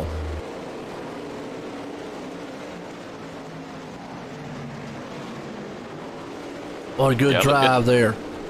Looks like it's the top that's working right now. Bottom might come in before it's over, but those guys that are running that high line are really holding their own. Yeah, it is. Moonin right there. It's got the high lane, and you saw Depiette slip just a little bit, allowed Chapman to move up on his back end. Here comes Steven Spees on the inside, so now we got a three-cart battle for second, third, and on back. Blake Chapman, oh man, he had the outside, got the door closed. We watched that one live, and he just got shot to the moon. Yeah, if he would have had the candy car, they would have been all over the track there. Yeah. Ouch.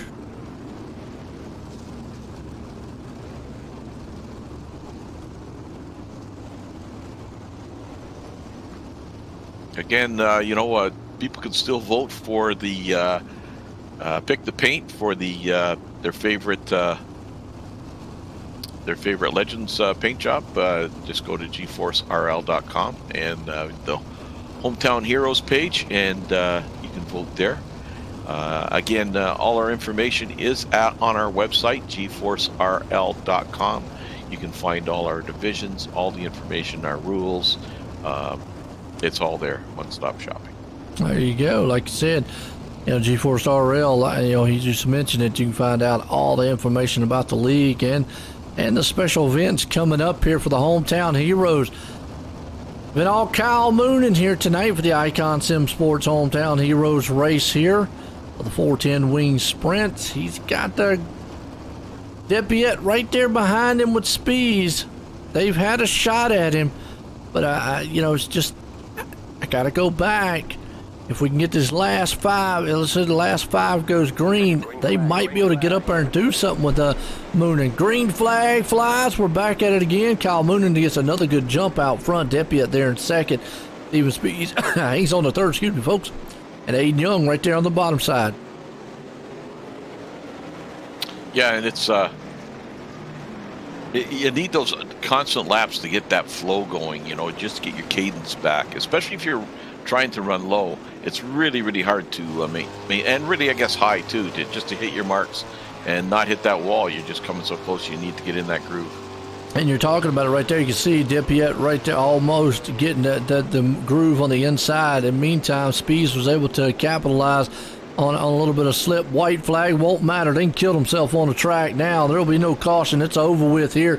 Moonin's got a good lead going into 3 and 4. It looks like he's going to be able to hang on to it, but boy, Depiette throws it on the inside, coming out of it to the line. Moonin's going to win it. Depiette in second. Steven Spees going to bring her home in third. That was, you know, we had our problems towards the back, but boy, those guys at the front really had a good fight all race long there. Yes, it was. I'm going to bring some of these guys up here and get a word with them. What a race, what a finish here, and what a night so far it has been for these for the hometown heroes here.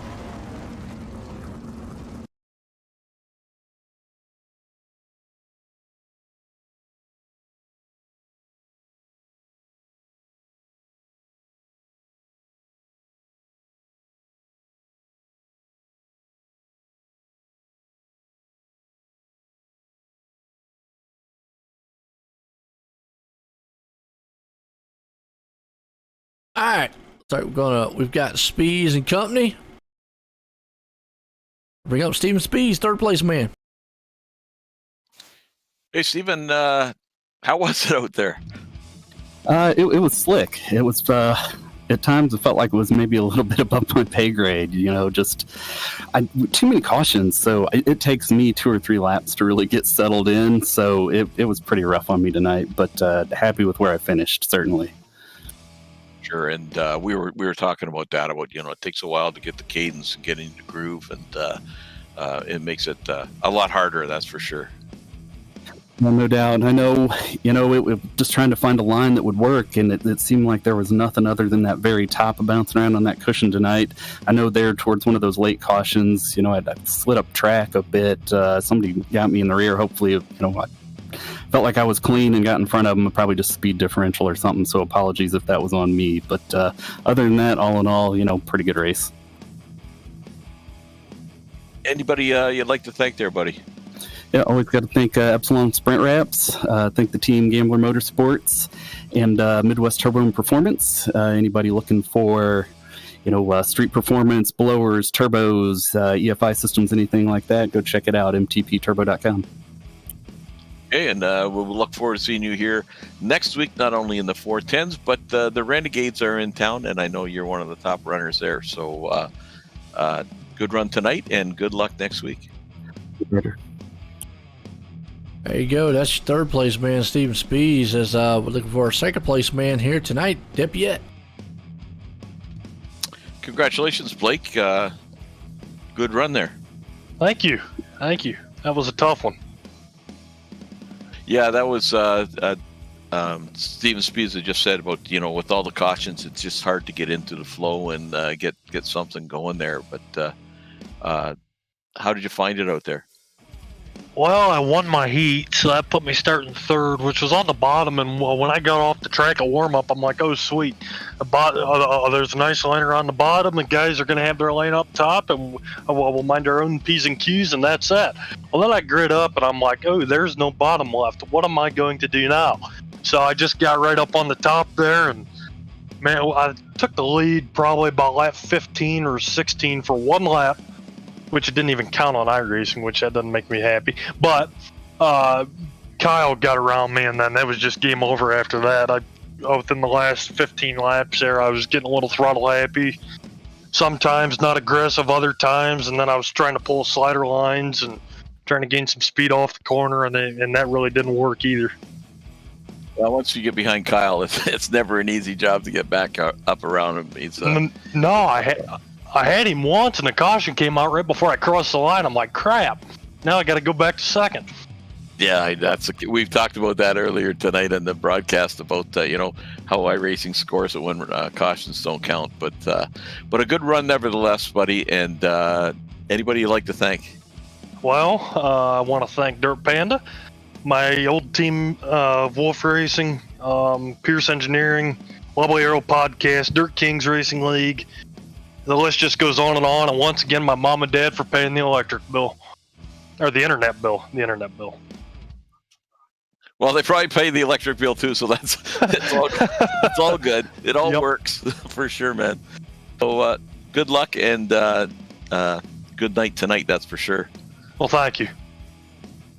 There we go, Blake Depiette right there, putting in victory lane here tonight with this guy, Kyle Moon and Joe in the booth. Got a copy?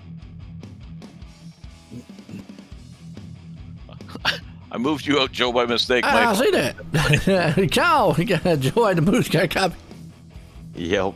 All right, Moon, well, I tell you what, you got out front and you was able to hold on to it there a couple times, a little edgy. Was you a little worried earlier in the race? Yeah. Well, I kind of got there, for a minute, but I was just waiting on it to slick off. I could, tell quite a few of them were, which me included, was overdriving it. So once, I got more laps in and calmed down and slowed down a little bit, it started clicking. Well, I'll tell you what, you were able to keep your momentum up there. So what's the difference in driving these things and maybe the other car? So did you feel, comfortable on the track, or, seeing anything that maybe was changing throughout the race? They're quite a bit faster. It's quite a bit more to control for sure. I'm still not that comfortable in these, not near as much as the 360. It's a little bit harder to keep the car straight and keep the tires under it, but once you slow down a little bit, it helps. Like those cautions, there at the end were killing me because it was taking me 2 or 3 laps to get going and get moving. Well, you were able to hang on and put in victory lane there. Kyle Mooner tonight, you got anybody you want to thank? Just all the guys at Vanderbilt. Can't thank them enough, and Ross at Velocity Race Designs, and Roger and everyone for the league, and you guys for the broadcast. Well, I'll tell you what, as always. What's that? I called Kyle. I think it was in the early laps. That was my prediction that Kyle would that. So he didn't let me down. Way to go, Kyle. I wish I was a betting man here. Could have made some money tonight. I know, right? We need to get that what's it called, that gambling thing going for GForce. So there you go. So all right, appreciate it, guys. Awesome run tonight there, Kyle Moonen putting it in victory lane. Well, what a night here tonight it was, Roger, to cap out the Icon Sim Sports Hometown Heroes series here. So a good one. Started off with the trucks, legends, and then we ended up with the 410s. Got anything final on it? It was a big night tonight and a big night next week. Looking forward to Autism Awareness Week, and we got some great, we got the 305s back in town, the hometown 305s, the 410s, and the Renegades A division, and they will definitely put on an awesome show, and it'll be looking forward to that one as well. Absolutely. Well, folks, tune in then. Until next time, everyone, have a good night.